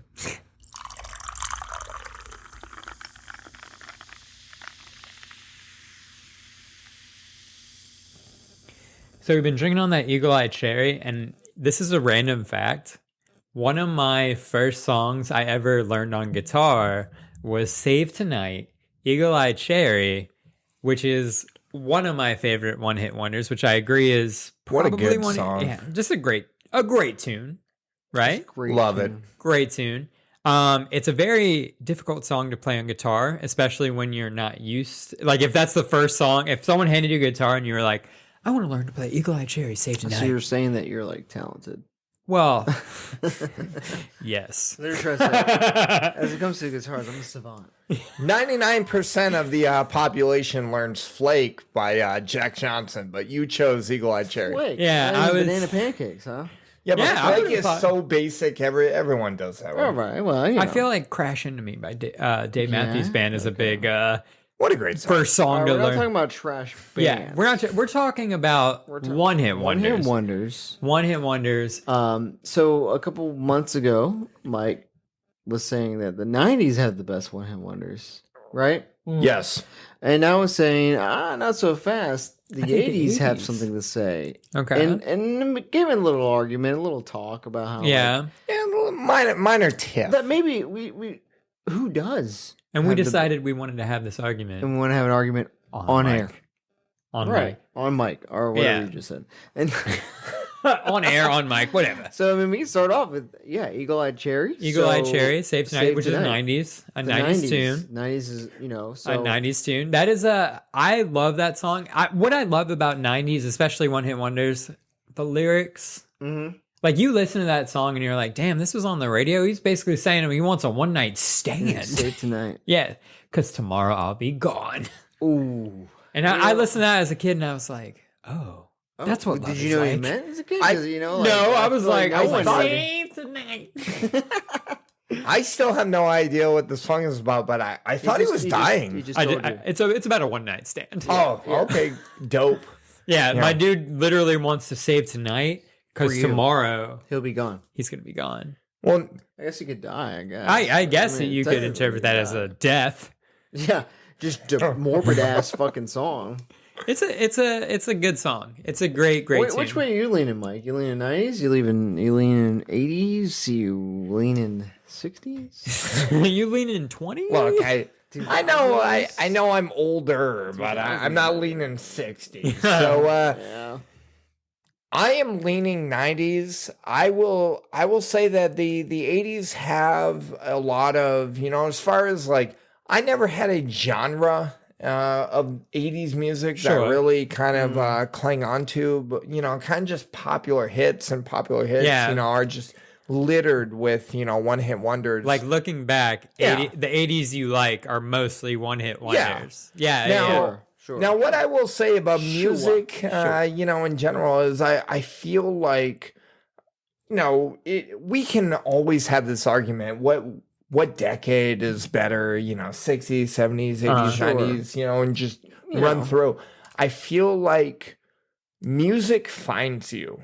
And when you are a kid, when you're a teenager, you are looking for purpose, you're looking for an identity, and music is kind of that outlet that everybody holds on to. So for me, it's kind of, well, how are you getting your music? And growing up in the 90s, all I had for the most part was the radio. Or buying CDs. And, so what I was hearing on the radio was mostly popular music of the time. So the 90s for me speaks, really speaks my soul more than the 80s. The 80s. And I hope so. Yeah. And so my question for you then is, if you don't mind me, may I ask? You can ask anything you want. So you're leaning 90s. What is your 90s defining one-hit wonder? Like, what is when I say if I put a gun to your head and I said, Mike, only list one 90s one-hit wonder. This is all you got. Yeah. What is the first thing that would have popped in your mind to talk about? Okay. The first one-hit wonder that's coming to my mind is "What Is Love" by Hathaway. Ooh, it's a good one. I love that song. That I feel like that opens up a lot of can of worms because that also brings up Night in the Roxbury. Again, I feel like that song was definitely popularized because I think that song came out in like 93. Don't hold me to that number, but yeah, great movie. And then, but the movie came out in like 96, 97. Yeah. So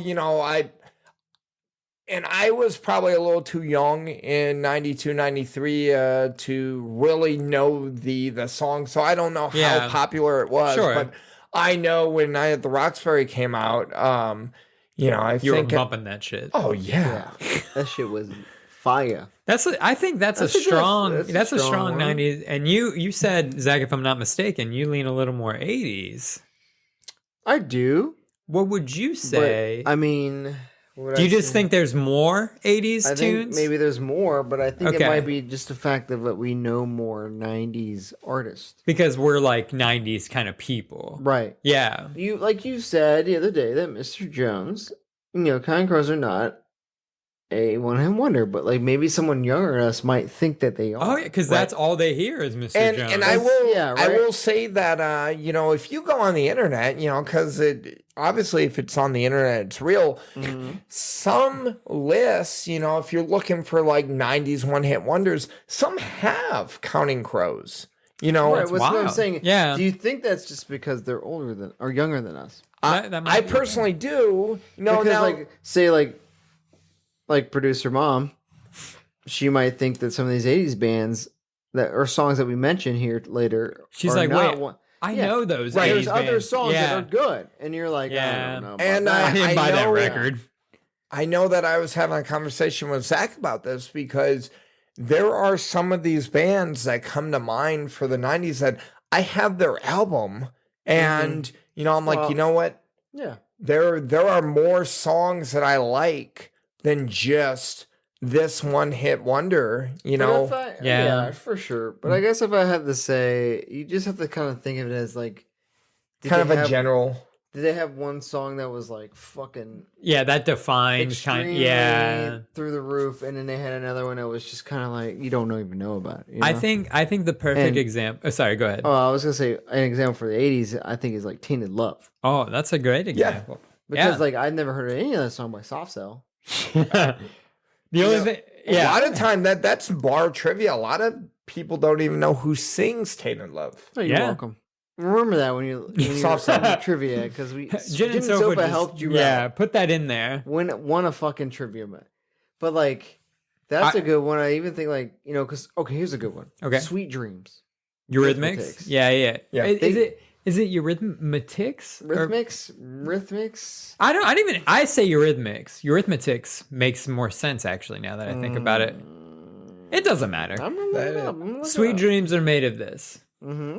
It's a great song. This or these? These. Oh, it's these? It's pronounced these. My guys, I have literally been saying this. Eurythmics. Mix? Eurythmics. Oh. Okay. Eurythmics. It's okay. So I remember because I was listening to Weezer cover this song. Yeah. And Rivers was like saying how the hardest part was to say this like these. It is say sweet dreams are made of this. Yeah, but you have to like sweet dreams are made of these. Are they like they're probably like Hadaway German. She says Analytics says these. And so he was like the hardest part was saying these when he read this. Okay. Yeah, that makes sense. So it's very interesting. Can I give you my 90s one-hit wonder defining band? Yes. Absolutely. Or not one-hit wonder band, but 80s one-hit wonder. Okay. Sorry, because you were just talking about the 80s. Mm-hmm. 99 Luftballons. Love it. Wait, I do have a question for you. Okay. Oh, shit. Do you like the original German version or do you like the cover that is in Goldfinger, like Euro Trip? Yep. Yeah. I love both. I do like it's a different song completely. Would you say that covers are usually like an homage to a one-hit wonder? 9 times out of 10, I feel like people cover a very yeah, like I Melt With You. By, I forget who it is. It's not Tears for Fears. It's Simple Minds. I can pull it. Modern English. Yeah. Modern English. It's Modern English. Yeah, it's Modern English. So like you'd say like those they got covered a lot. Yeah. Which side note, no one covers What Is Love, and I'm upset about that. Yeah. We need more What Is Love covers. We need more 90s covers. Baby, Don't Hurt Me. Baby, Don't Hurt Me. No more. Don't Hurt Me. A synthwave cover. So we got a couple of 80s. What Is Love? You got another 90s you want to pull out of your ass? I've got a 90s one. You got a 90s? Okay, I only want to throw out these because like these are my two. Sure. My 80s defining one-hit wonder is 99 Red Balloons. My 90s defining one-hit wonder, 500 Miles. The Proclaimers. What a great fucking song. Okay. That I feel like when people think of one-hit wonders, how can you not think of When I Wake Up? To me, you know what I mean? To me, the 90s defining one would be Mambo No. 5. Ooh, good one. That's good on one. my list, yeah. That's a good one. Macarena? Macarena's up there too. That took the world by storm. That was yeah. I don't know. Of course I wasn't alive in the 80s. Here's my thing though. Years, but like I don't know if any other song in the 80s was like Macarena. People make fun of the Macarena and Mambo Number 5. I feel like people still use 500 Miles, and they might make fun of it, but it's less like make fun. Like I think of like what's that show? How I Met Your Mother. Yep, sure. They were big into that song. Yep. And it's like, oh, to me, they weren't making fun of it. They were just saying like, this is a very one-hit wondery song. Yeah, the idea that it's stuck in the guy's tape deck. Yeah. Something when I was comprising my list of, your favorites and stuff like that. Yeah, and definitely the 90s, a lot of these one-hit wonders kind of, I don't want to say had a gimmick, but like the songs, kind of seem very gimmicky. Like gimmick adjacent. Of the 90s. So for instance, one of the 90s one-hit wonders was Barbie Girl. Oh, I love. Yeah. Okay, time out though. T.O. So this the second you said Barbie Girl, I was like, wait a second. My dad, one of the first albums my pops I remember having was Aqua. Sure. And I know a lot of the songs on that album. Yeah, but like you were saying, anybody else? No one knows anything but Barbie Girl. The shtick, right? Yeah. Like the very Swedish dance house. Yeah, that was definitely shtick. And there's like fucking Blue. Eiffel 65, I think. So I'm so glad you brought that up. So one, I love that fucking song too. But it's got a shtick to it. Oh, absolutely. Like it just feels sticky. Sticky. I'll show you something. I like that. So Blue showed up in it was probably a YouTube video I was watching of like misheard song lyrics. Okay. And they were playing the song and then they were putting the lyrics over, what they thought it was. Yeah. So what they were hearing as a misheard song lyric was "I'm blue, I would beat off a guy." No way. And let me just say this. Don't tell me the real one. I want to tell you what I think it says. Because I don't know if I'm wrong. Okay. Zach, you have to tell me what you also think it says. So when I sing the I'm Blue song, I don't know what the real lyrics are, but what I say when I sing it is I'm blue, I believe I would die. If I were green, I would die. I'm blue. I thought the same, but fly. And wait, what do you say? But fly, not die. Fly. Okay, if I were green, I would fly? Yeah. Okay. So that's what you think it is? You got no. What do you think? No, he knows the real lyrics. No, I'll tell you what it actually is. Bro. Okay. It is not real words. It's I'm blue, I'm a D, I'm a die. It's just like scatting? Sometimes Jack Black scatting? I'm a D, I'm a die. You just gotta make the noise. Yeah. That's all they were doing. But however, when I hear it, I just think I would beat off a guy. When you hear that, you think you would beat off a guy. You would beat off a guy, but if you're green, you would not beat off a guy. I don't know, man. I don't want to be green. I want to be blue. You want to be blue. No one wants to be green. Completely. I think we're just throwing out some randoms. Sure. I want to throw out a random 80s one. One of my favorite 80s ones, not my defining one, but one of my favorite 80s ones we've been throwing out some 90s. I feel like 80s needs someone to stick up. Do you guys remember that song, Somebody's Watching Me? I don't remember what Rockwell. Rockwell is the name of the dude. That's a one-hit wonder. Yeah, absolutely. And it's I always feel like somebody's watching Michael me. Jackson. He sings the hook. Yeah. He sings the hook. You want to know why? Because he's his friend. Rockwell is like the son of the guy from Motown. Yeah. Okay? So it was the record label for Michael Jackson. So I don't know if Michael Jackson knew this guy, but it was easy for the guy to be like, hey, can you sing the hook for my son, my kid? So everyone's like, hey, Mike. A lot of people think that's a Michael Jackson song. I did. He's singing the hook. I watched the same VH1 I Love the 80s episode, and that's where I learned that from. Well, I actually knew that. No, I know. But I'm saying, like, I remember where I learned that, and it was the VH1 I Love the 80s, and they were like, yeah, it was Michael Jackson singing the hook, and I was like, that's the reason why I love the like the chorus, but I hate like the when I'm in the shower, I'm afraid to wash my hair. Yeah, you know what I mean? Like any of the verses. You don't give a shit about rock. You're like, hey, just let Michael Jackson sing. Let him do his hook, and you'll be fine. Don't you worry about it. Absolutely. So I am definitely a strong 90s guy, but I will throw out an 80s while we're on it. Okay. Take on Me by Aha. Oh, That's fucking quintessential.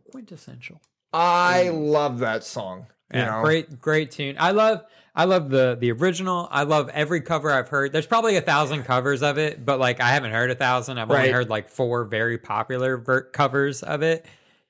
It's a great written song. It's a great hook.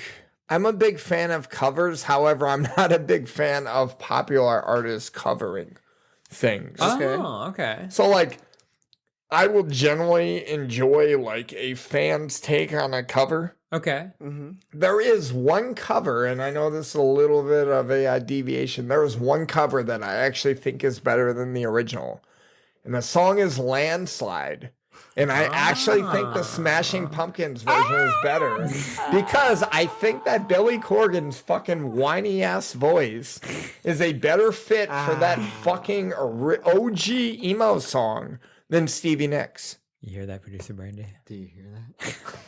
Smashing Pumpkins. You have a mortal enemy. Well, I didn't know I was making mortal enemy today. No. However, I'm glad you felt comfortable sharing that. Producer Brandy hates that song. Yeah, the Smashing Pumpkins cover. The Smashing Pumpkins. The Smashing Pumpkins. Yeah. See, and and again, this is all opinion based, but.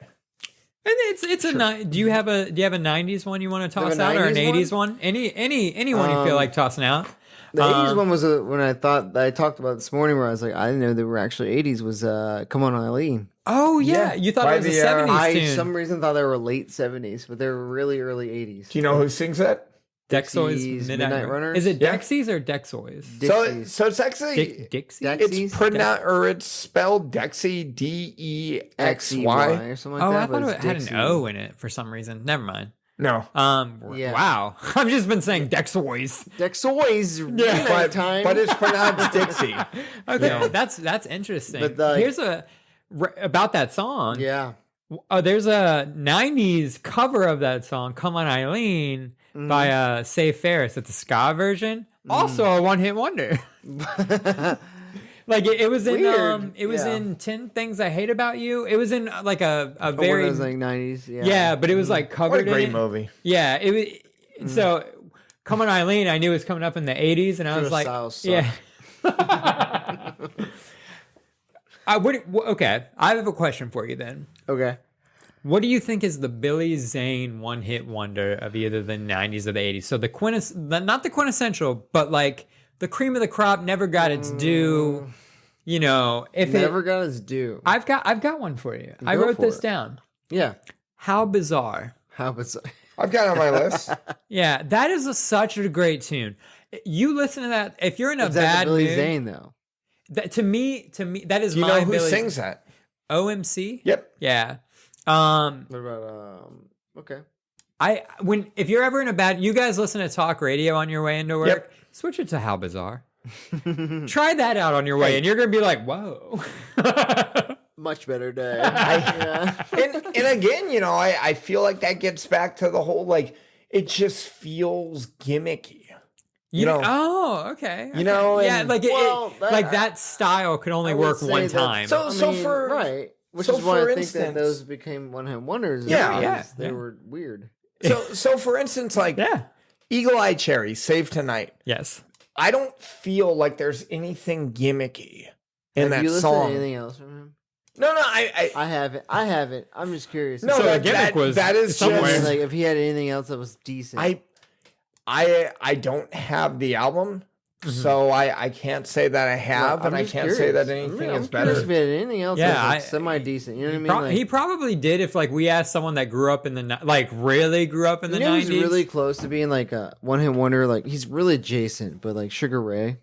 Oh, he's like a mega hit wonder. He's got like 2 songs. But he's really close to being one hit wonder. He's got Halo. He's got Fly, and then like and that other one. Yeah, he's got 3 good fucking hits. You know, right? It's funny that you say that. You know, a band that is not a one hit wonder, but I feel like they should be. They should be.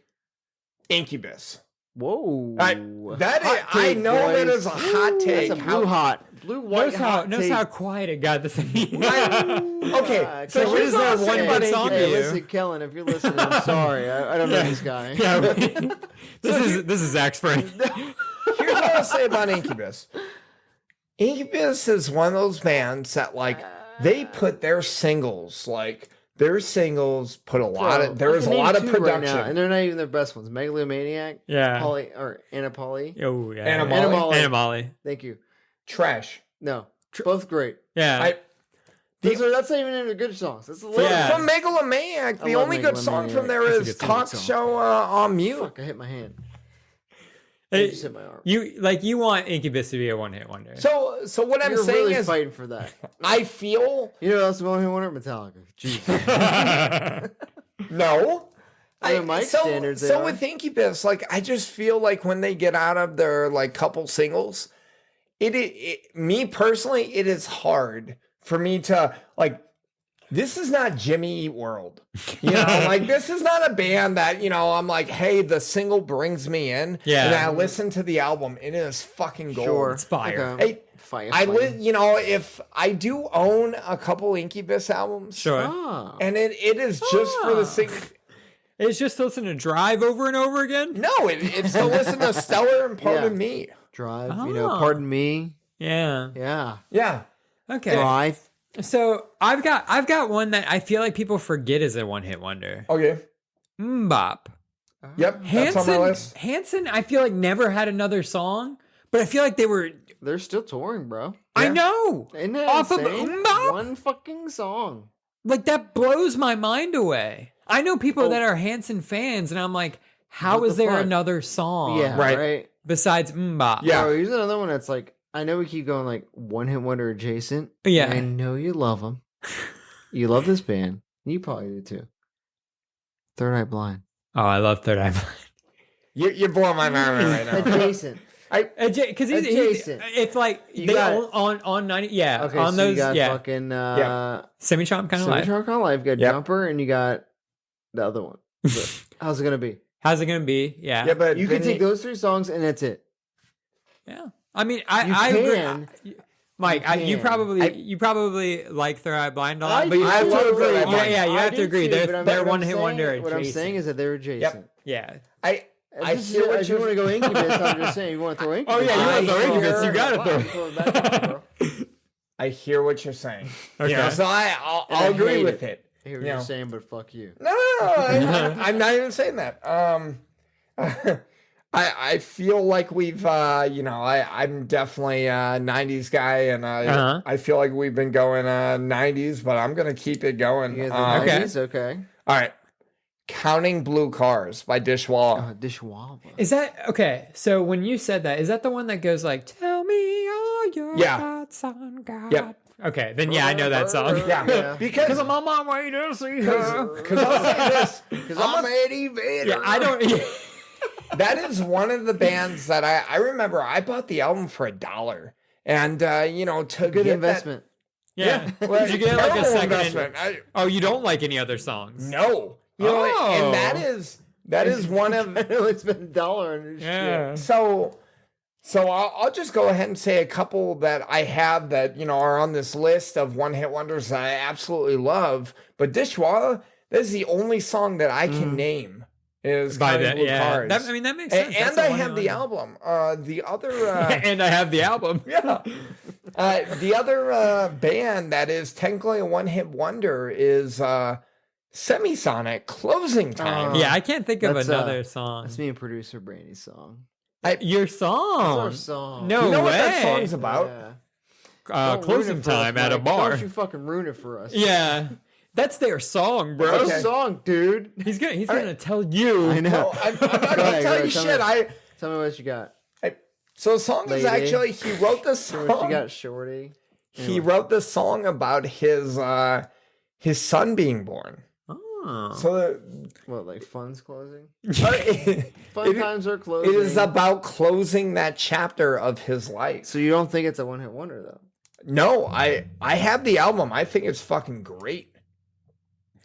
It's a one-hit wonder. Yeah, I think it's a no, but I know what you're saying though, where it's like you have the album and you're like I own the Savage Garden album. Here's the way, yeah. And it's a great album. I'll get into that in a second. But what I was saying is like, you're at a bar. Yep. We're all at a bar. Let's say, let's just say a group of us, like us three, producer Brandy, Chris Gressett, Emily, inviting us to a cookout again. We're all at a bar. Yep. And say closing time comes on. Yeah. Just on the radio. We know that. Yeah. Song. Yep. Snap. Yeah. And then and 10 minutes later, another Semisonic song comes on. Another. You're the only person that would be like, oh, guys, this is Semisonic, by the way. Bye. This is also Semisonic. I'm like, D&D? Yeah. What the fuck? I don't know what you just said. Yeah, exactly. But that's my point. Exactly. To me, that's a good barometer to say it's a one-hit wonder. Okay. Yeah. Here's another one. Like 5 people. How many people would know? Zach hasn't thrown one out there. I'm sorry. Let me throw an 80s one out. I was going to say, we've thrown a bunch of 90s. Yeah, we throw a lot of 90s. Let me throw Iran. Flock of Seagulls. Oh, Flock of Seagulls. Yeah, like you said earlier today, that you feel like it defines the generation. Yeah. Because of the way they dress and everything. Right. And that was actually, to me, this kind of shows on like how great that song was. Okay. Is that I thought they had more hits. Okay. So, like, to me, it's like, damn, that's such a good song. I looked it up, and apparently they were ass. I saw them on a bunch of lists, and I was like, no way Flock of Seagulls only has one good song. Because that song is so good. That's a good song. Yeah, you would think they would have more. And that was it. And, like, everyone's, like, even, like, what's it, Wedding Singer?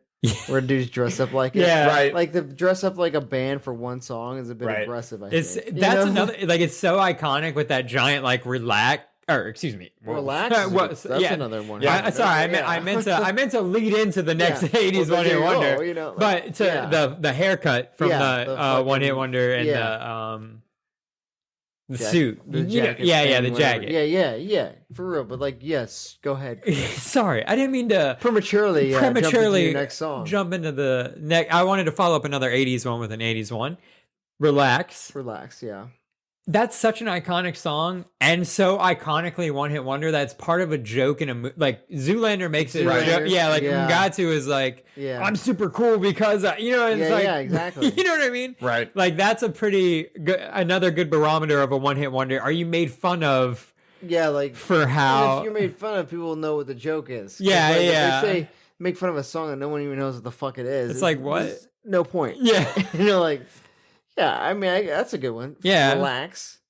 Go do it. You mentioned you had another one. I do. So, yes. One Headlight by the Wallflowers. Yeah. So, Mr. Dylan's son. Jacob Dylan? Yeah. That'd be the guy. Right. That'd be Mr. Dylan's son.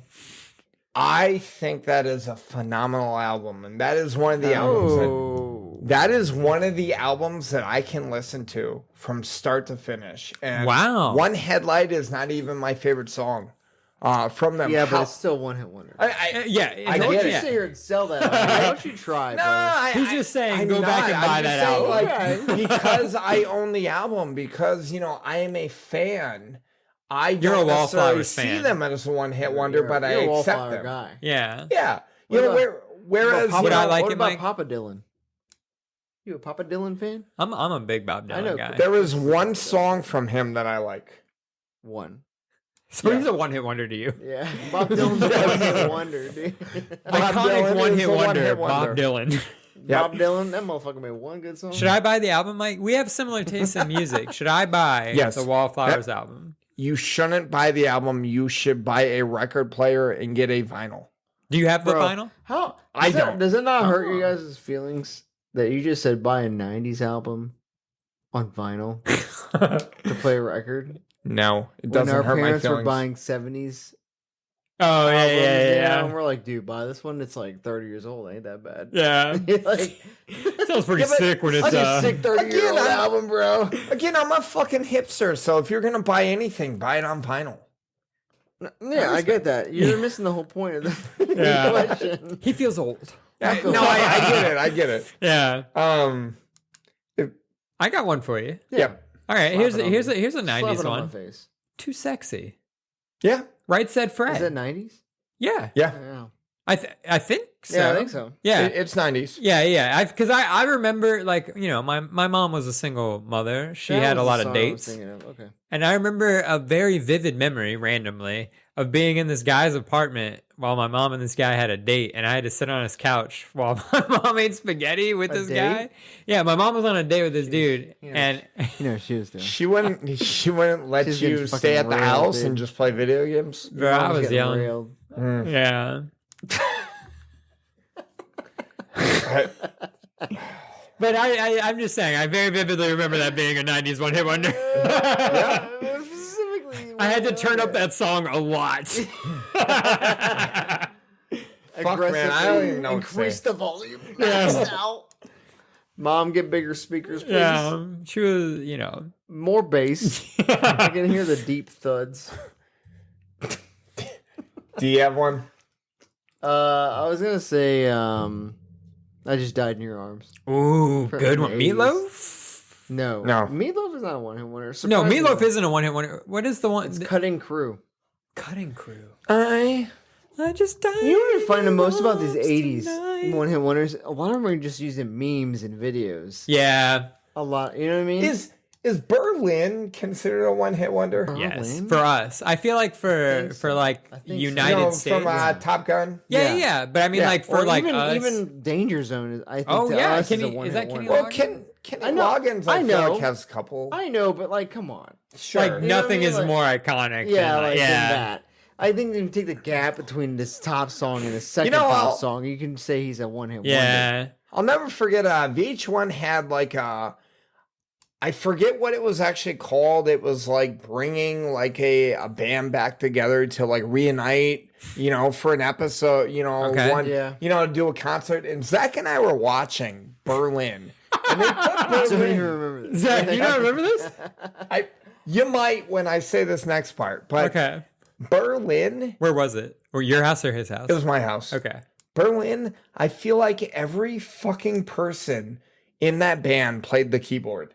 Do you remember that? I mean, no, but like Zach was just like, no. So like when they kept announcing a lot of people, 80s dudes. I feel like that's every 80s. Yeah, there's a lot of synth everyone guys. played the keyboard in that fucking band because it'd be like lead vocals, keyboard, backup vocals, keyboard, guitarist, keyboard, drummer, keyboard, synthesizer. Yeah, and you're like, what the fuck is going on right What's now? this guy doing? Keyboard/keyboard. Okay, so you watched a reuniting. You watched a Berlin concert with Zach, apparently.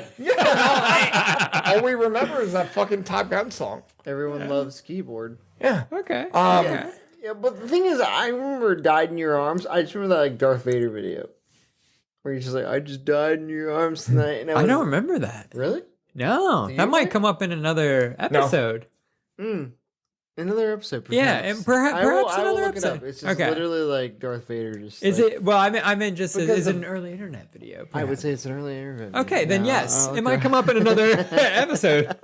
Speaking of, the internet, YouTube popularizing a one-hit wonder. Okay. "What's Up" by Four Non Blondes. Oh, bro, that's a great song.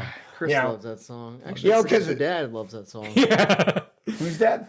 Brandy's dad. Oh, okay. That's a good song. Well, shout out Brandy's dad. Yeah. He has good taste. They love Four Non Blondes. Whenever I hear that song, all I can think of is a little fucking He-Man parody. Oh, the meme. Yeah. Yes. The fucking meme, dude. Yeah, that's. I early feel like meme right there. Early internet meme. Early meme. Yeah, that's a good one. You got another 90s or 80s? I got another. You got one? Dude, hold on. I have plenty of 90s. Yeah, I'm looking at that list that we had. All right, while you're looking it up, Crash by Test the Crash Test Dummies. Okay. Here's my problem with that song. I only know the Weird Al version. I remember from Dumb and Dumber. But that's not. Is it? It's a different Crash Test Dummy song. Weird Al did. He did. He did. I think that's I think. But that's what's making me think it's not a one-hit wonder because we know it from Dumb and Dumber. Is it? You know another Crash Test Dummies song? I don't think. No, I think it's the same song. Oh, it's just still. My bad. Oh, then never mind. I just touch your leg. No, it's all cool. All right, so that's a good one. The only thing, okay, I'm gonna do for the audience my Crash Test Dummy voice. Once there was this kid. Like, what is that vocal? It was very deep, and I remember watching a video where Weird Al was talking about making this. He was like, I had to make my voice as deep as I fucking could. You know, it's so like no, it's not them. It's not. No, it's them, but it's a different song. It's the Ballad of Peter Pumpkinhead. Ah. Maybe not a one-hit wonder. Really? No, I'm just kidding. That's obviously. I'm standing true. We can only do 15 seconds of audio for the. Before it's like DCMA or whatever. Pause that shit. You ever heard that? No. Well, you only hear it if you watch that movie. So I would still say there's. I've seen the movie. I would still say they're a one-hit wonder. Yeah, they're definitely a one-hit wonder. That's a good one. Yeah, that's a good one. That's a good one. Here's my thing about 80s one-hit wonders. I wanna keep trying to contribute to the 80s side. Yeah. I feel like I can just list Vice City's radio stations. Oh yeah. And just be like Night Ranger. Fucking Tommy Two-Tone, the fucking 8675 or 8675. Yeah. Is Jesse's Girl considered Jesse's Girl? Is that a one-hit wonder? Like that's Rick I would think so, but for some reason I feel like he had more songs. I feel like anyone from the 80s is probably like, you ain't know that other song. That's my boy Rick Springfield. I'll throw out an 80s. Ooh. Because I don't know that I'm going to just because I want to throw it out. I don't know that I'm going to do any more after this, but Men Without Hats, Safety Dance. Safety Dance. That's a good one. Dude, I used to watch it every year at Busch Gardens for the safety video.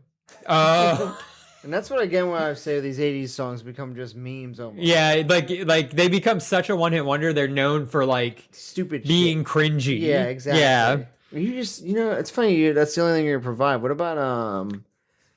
about, do you guys consider, what about Land Down Under? Men at Work? I would. I was going to say. Okay. Spin me right round. Ooh, good one. Good one. Video Kill the Radio Star. That's a good. The Bugles, I think. Is the name of that Bugles. Bugles. I think Bugles because of the chip. Bugles. It was the Bugles. You also said Cars earlier. Remember, Chris? Yeah. The Cars. This list has Cars. Devo, First off, the Cars. No. No. In Cars. In Cars. Or I think the song is just called Cars. Yeah, Newman. Cars. Different. Yeah, different. What's that? Is it Robert Palmer? Oh, but he has his own shit. Oh, it's like a lot of songs he has. This list also has "We're Not Gonna Take It" by Twisted Sister. I'm pretty sure Twisted Sister has other. I only know it from Dave Chappelle. Electric Avenue. Ooh, that's a good one. Maniac. Oh man, I know that from Tommy Boy. Yeah, I'm it's a all maniac. Pass the Dutchie. Oh man, Too Shy. What is Too Shy? Too shy to shy. Hush hush. I do I. No, I'm picking up. I don't think I know that one. I'll find it for you. 15 seconds of. No, I actually just heard it on the radio today. I was like, no way. Simulation. Well, I mean, it's a. You got a 90s one, Mike? While he finds the. Absolutely. He's got it.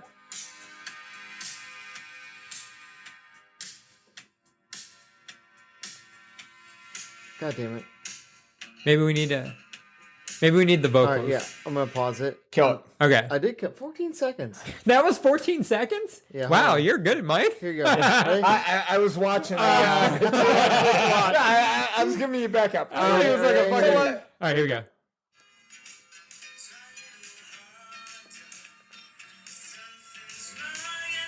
I don't know this. Okay, hold on. Wow. Oh, Oh, okay. Kill it. That makes me think of Cruel Summer. This was also in like Wedding Singer. Oh. That's where I know from. But like, You know what I'm talking about? Cruel Summer? Cruel Summer. I think so, but I don't know if that's 90s or 80s. Okay, I've got a 90s that we're all glossing over. Ice Ice Baby by Vanilla Ice. Oh, good one. That's a good one. You know, and like I feel like we all kind of discount it because let's be real, he stole the fucking beat from David Bowie. But I mean, some of those bars are hard. But have you ever tried to sing that song at karaoke? What, Ice Ice Baby? Have you? No, I have not. I'm sorry, I haven't had that life experience yet. So, fun fact: my dad is a huge karaoke fanatic. Wow. He has like a no shit like karaoke, and not just the little like not like a speaker box thing. No, he's got a huge setup at his little river camp down in the country of Florida, and if you've ever been there, you understand why I call it the country. Yeah. I remember I was down there in like 2014, and he's like, "Hey, son." I'm like, "Hey, son, do Ice Ice Baby." Yeah, he's like, I got an idea for you. Ice Ice Baby. He's like, this is a lot harder of a song than you think. So I'm like, okay, now we're all, a few beers deep, but like, holy fuck, is that, I don't know if it's the cadence, but like, that song is hard to actually, I feel like, he did a good job. He did, but unfortunately he stole the beat. Unfortunately, he stole a beat in his fucking, He did what he had to do pretty well. He did a good job of actually stealing the beat himself. It's still like impressive, most impressive. Chris, do you have another 90s maybe? Or the only thing I want to mention about Ice Ice Baby is the only memory I have of it is I was a big In Living Color fan. Ooh, yes, and they lampooned that song by doing I'm White, White Baby. And it was like my first experience of Jim Carrey. And it was very, very cool. YouTube it, you'll love it. If you guys haven't seen it, I got a 90s one. Oh, you got a 90s one. Yeah. Okay. What about Sex and Candy? We talked about. Ooh, yeah, love it. Marcy's Playground. Yeah. So, producer Brandy ruined that song for me. Really? Because she was like, "Yeah, do you guys know what that song means?" And she's like, "Yeah." He said he came home and just wrote random words. Oh, you thought it had a meaning? Well, I thought it was when I hear a song that sounds really cool like that, I want the artist to have like been like, "Oh, what I was really trying to convey was a sense of emptiness." Right. That you want meaning. I do want meaning. Like a secondary meaning of like some sort. Yeah. I am all with you that sometimes people ruin the song for me. For me, that was the band Stained.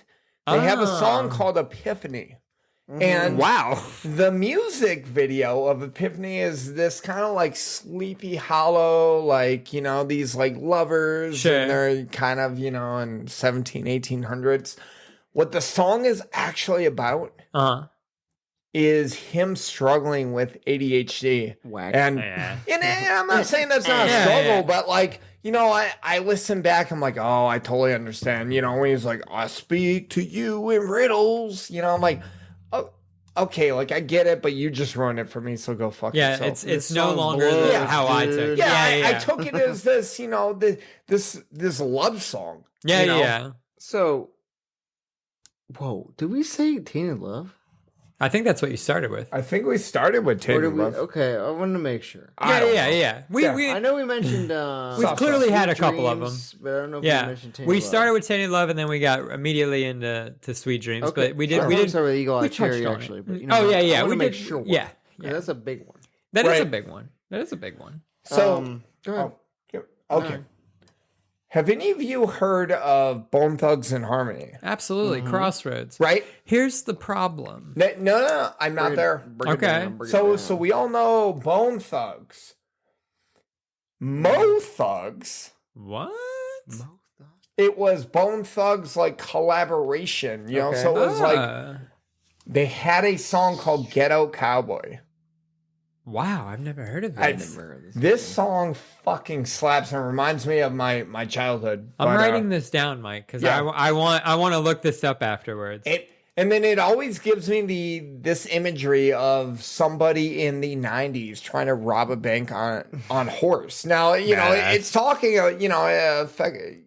the song is about them being back in the, 1800s, Wild West. But, it just always gave me this imagery of, someone trying to rob a bank, on a horse, back in the 90s. But that was, definitely, it's kind of weird because Bone Thugs is not a one-hit wonder, but Mo Thugs was. Okay. So, it's kind of this.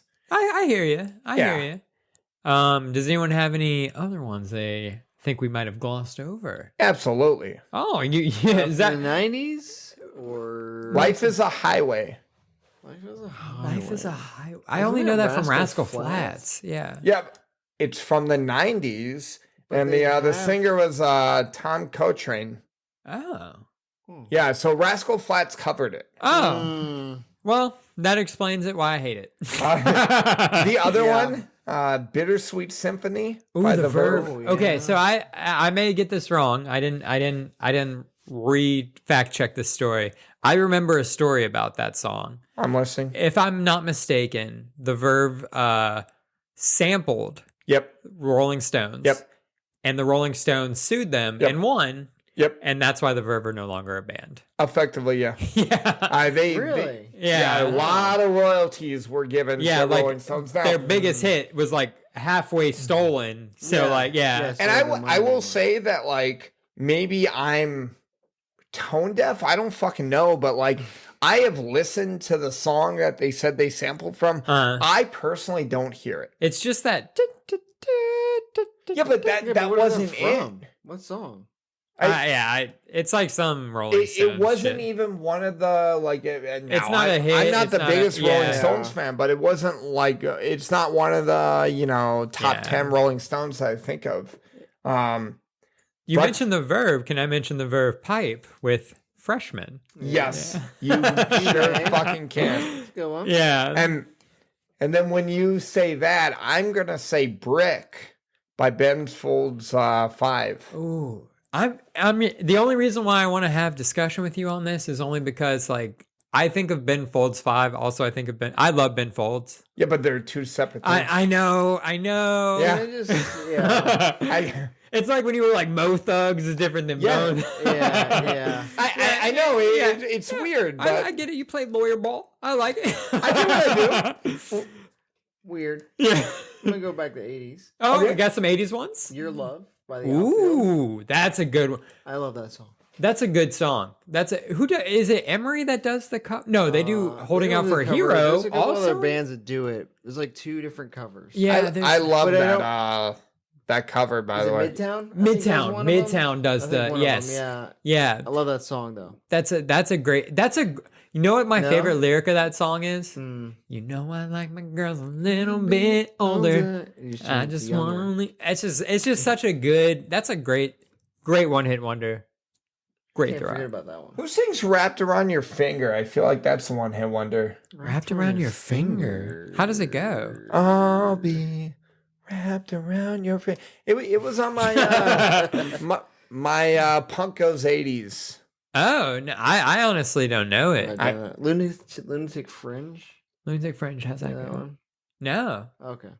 All right. It's an 80s one, but it was it's on the radio. Another 80s is and they're not even that popular, but Drama Rama. Oh yeah, is that the That's a good one. What anything you want, anything, anything. That's 80s. Yeah, I think it's wow. 90s. Is it 90s or 80s? No, look it up. It's definitely 80s. Bro, I remember.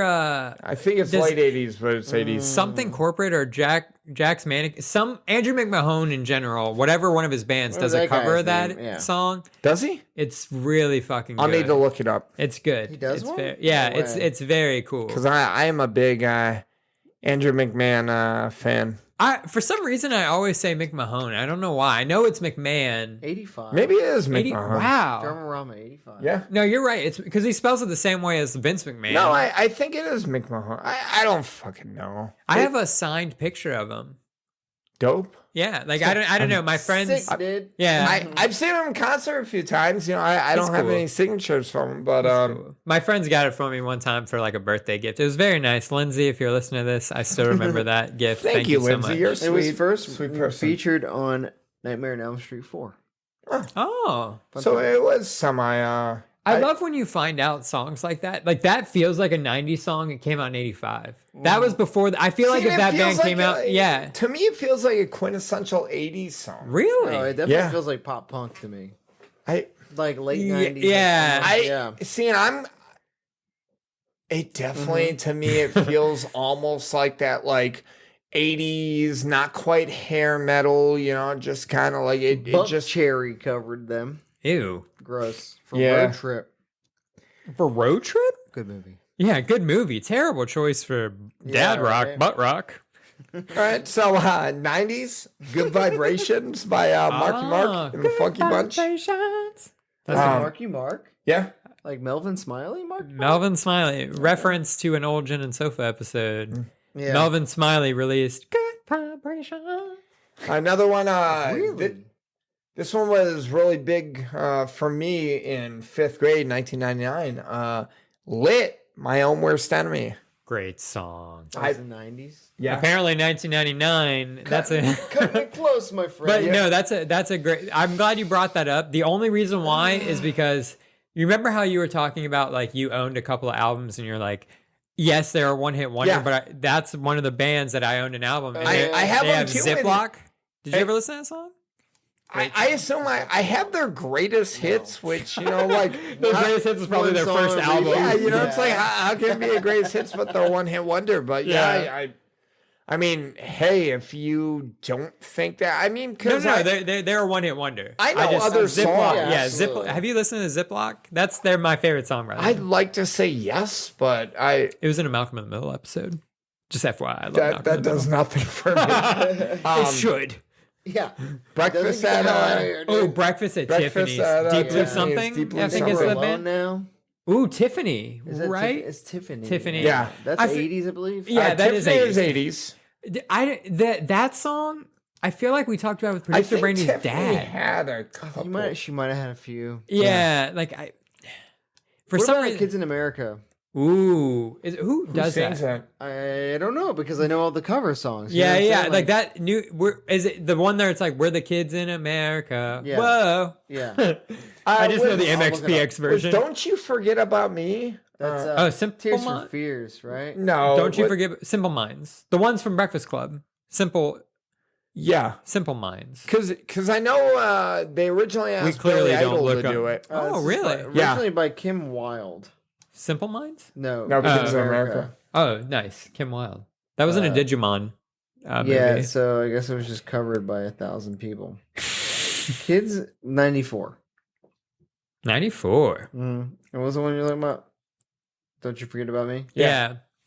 We're just looking. This is like a. Then while you're looking it up, I'll throw another 90s out there. Lullaby. Simple Sean Mullins. Sean Mullins. Simple Minds. Yeah. Simple Minds. I was right. Is Simple Mind? I've never heard No, they're definitely a one-hit wonder. Yeah. Sean Mullins' Lullaby. She sings to her a lullaby. I love this song. I love a talking verse, and he does a good like her parents were friends with Sonny and Cher. Yeah. So speaking of talking verse, another 90s one-hit wonder. I don't know if you've heard of this. Everybody's Free to Wear Sunscreen. What is that? By Baz Luhrmann. So I've never heard Baz this. Luhrmann is actually a director. What? So what he did was he found this concession speech from a, like, I don't know if it was a senator or a congressman, and he like talked it through with a beat behind it. And there is a chorus, and the chorus is from a song called Everybody's Free. I don't know who sings Everybody's Free, but I've never heard this. you should it's Do you fun. know it, Zach? Like I you don't. Yeah, I don't know. wow. I would look it up because I listen to the song when I need a pick me up. Like, it is a good inspirational song. I got one. Yeah. This correct me if I'm wrong, and if I may be wrong, this may be too close to the 2000s. Dirty Vegas, Days Go By? It's 2000s. Is it? Yeah. That like Days Go By. It was popular in 2002, so I assume it came out around that time. Let's find out. Days Go By? Yeah, Dirty Vegas is the guy. Is like once you get to these like years, it's like when is the days become? Yeah, when is it like December 1999? Yeah, you know. The other one we haven't talked about, No Rain by Blind Melon. So now we're starting to get into the bands that I intentionally didn't. Yeah. Oh, he was right. Damn. Nailed it. What are you, a fucking music? What about Savant? Space Hog. Ooh, yeah. That's a good one. Fastball. Toadies. Ooh, Toad the Wet Sprocket? No, Possum Kingdom. Possum Kingdom. Toadies? Yeah, What is that? Mm-hmm. I don't think I've heard that. This song. It doesn't have nothing to do with possums and toadies. It's something like what's the lyrics? You remember? It's got some lyrics, you know. When you hear it, you know it. When you hear it, you know it. Yeah, I'm gonna play it. It's probably got an iconic like, oh, this shit. Well, but basically, is Fatboy Slim like praise you like I should? 90s. It's 90s. I would consider it a one-hit wonder. We got 10 seconds. 15 seconds. Oh yeah. See? Yeah, I know this. This was in Rock Band, wasn't it? We used to cover this, like when we did Rock Band and stuff. Did we? Yeah, like That's I think definitely. Do you wanna die? That one. Yeah, that's it. Do you? What about Groove is in the Heart? Groove is in the heart. Yeah. What about that one song? Everybody Dance Now. Everybody dance now. Is it 80s? Or is it 90s? I want it to be exactly 1990s. Yeah. That makes sense. I feel like the early 90s and the late 80s. Jr. Ooh, nice. To Feel the Pain. That's some deep cuts for the hipper of the I audience. personally feel like Dinosaur Jr. is not a one-hit wonder. Not a surf. Yeah, that's on my list. Popular. Yeah. You know, fun fact about that song, I actually Ooh, that's a good one. Wheatus. Teenage Dirtbag. Yes. Yeah. Yes. So with Popular, I had a girl, this was like 2015. Congratulations on our success. Thank you. She wanted to break up with me. And, you know, like, I remember I drove all the way out to her house. She broke up with me. I'm like, hey, let me just grab my toothbrush. I'll get out of here. And she seemed kind of confused that, like, I was just going to let this relationship die. And, you know, I'm just like, yeah, we're cool, you know, kind of thing. It's cool.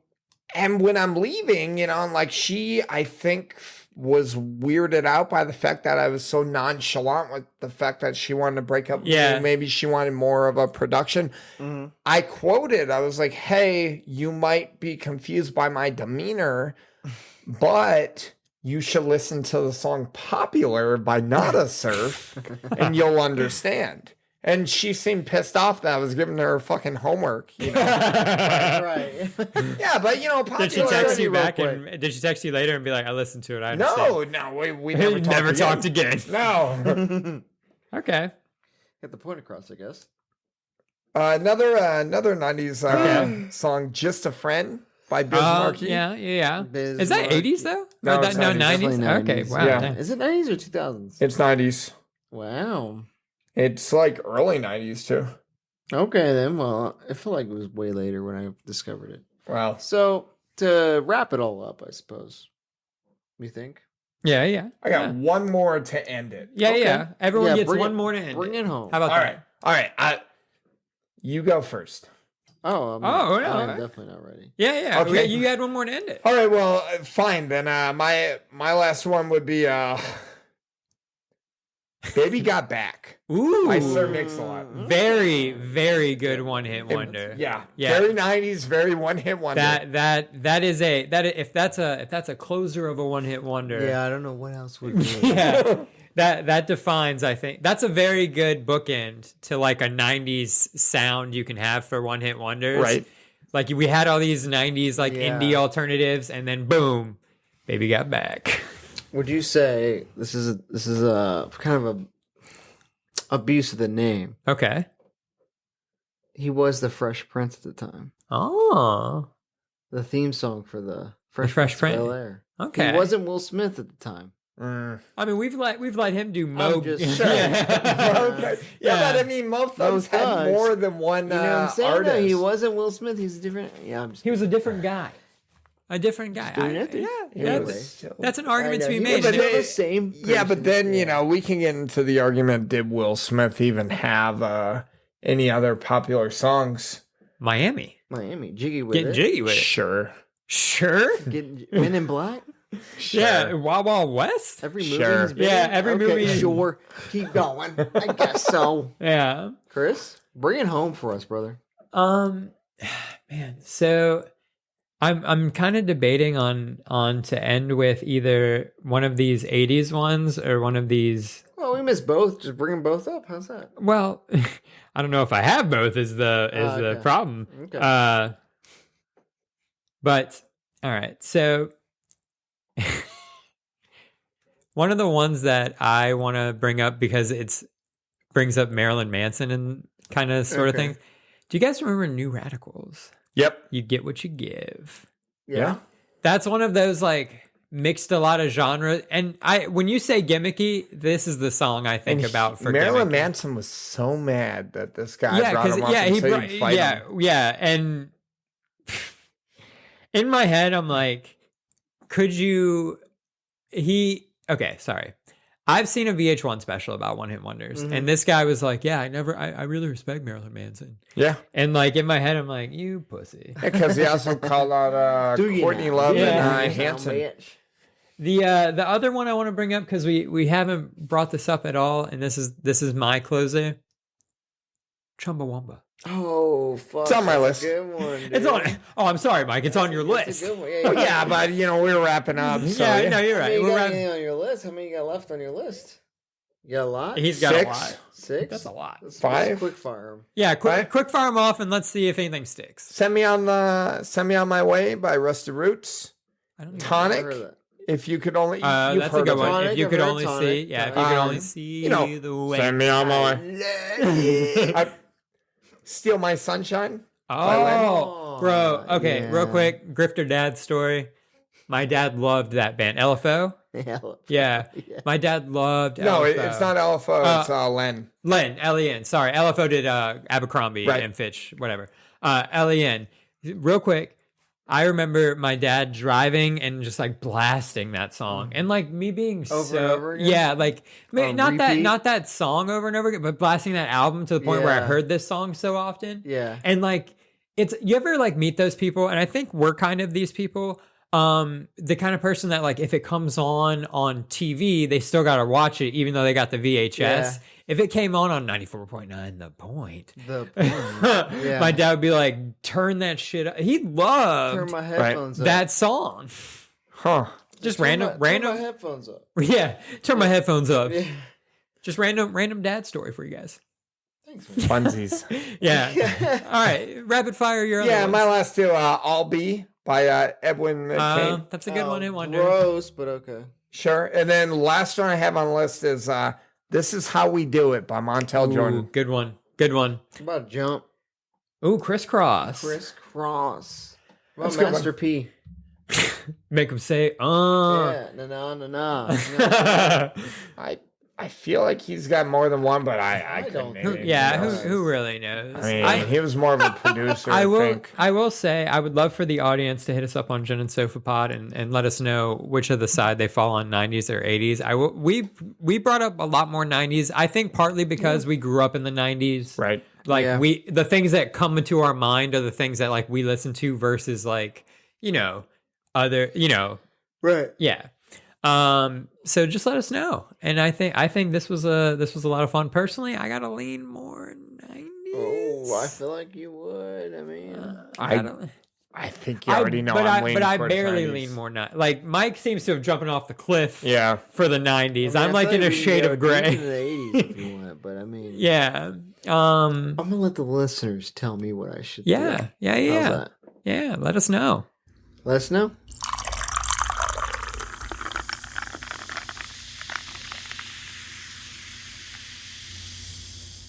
All right, Degenerates. That's all the time we had today. We hope you enjoyed. Don't forget to like or follow us on Spotify or Apple Podcasts or really wherever you get your podcasts. And you can always reach out to us on Instagram or DM. Just look up Gin and Sofa Pod. Gin and Sofa, out.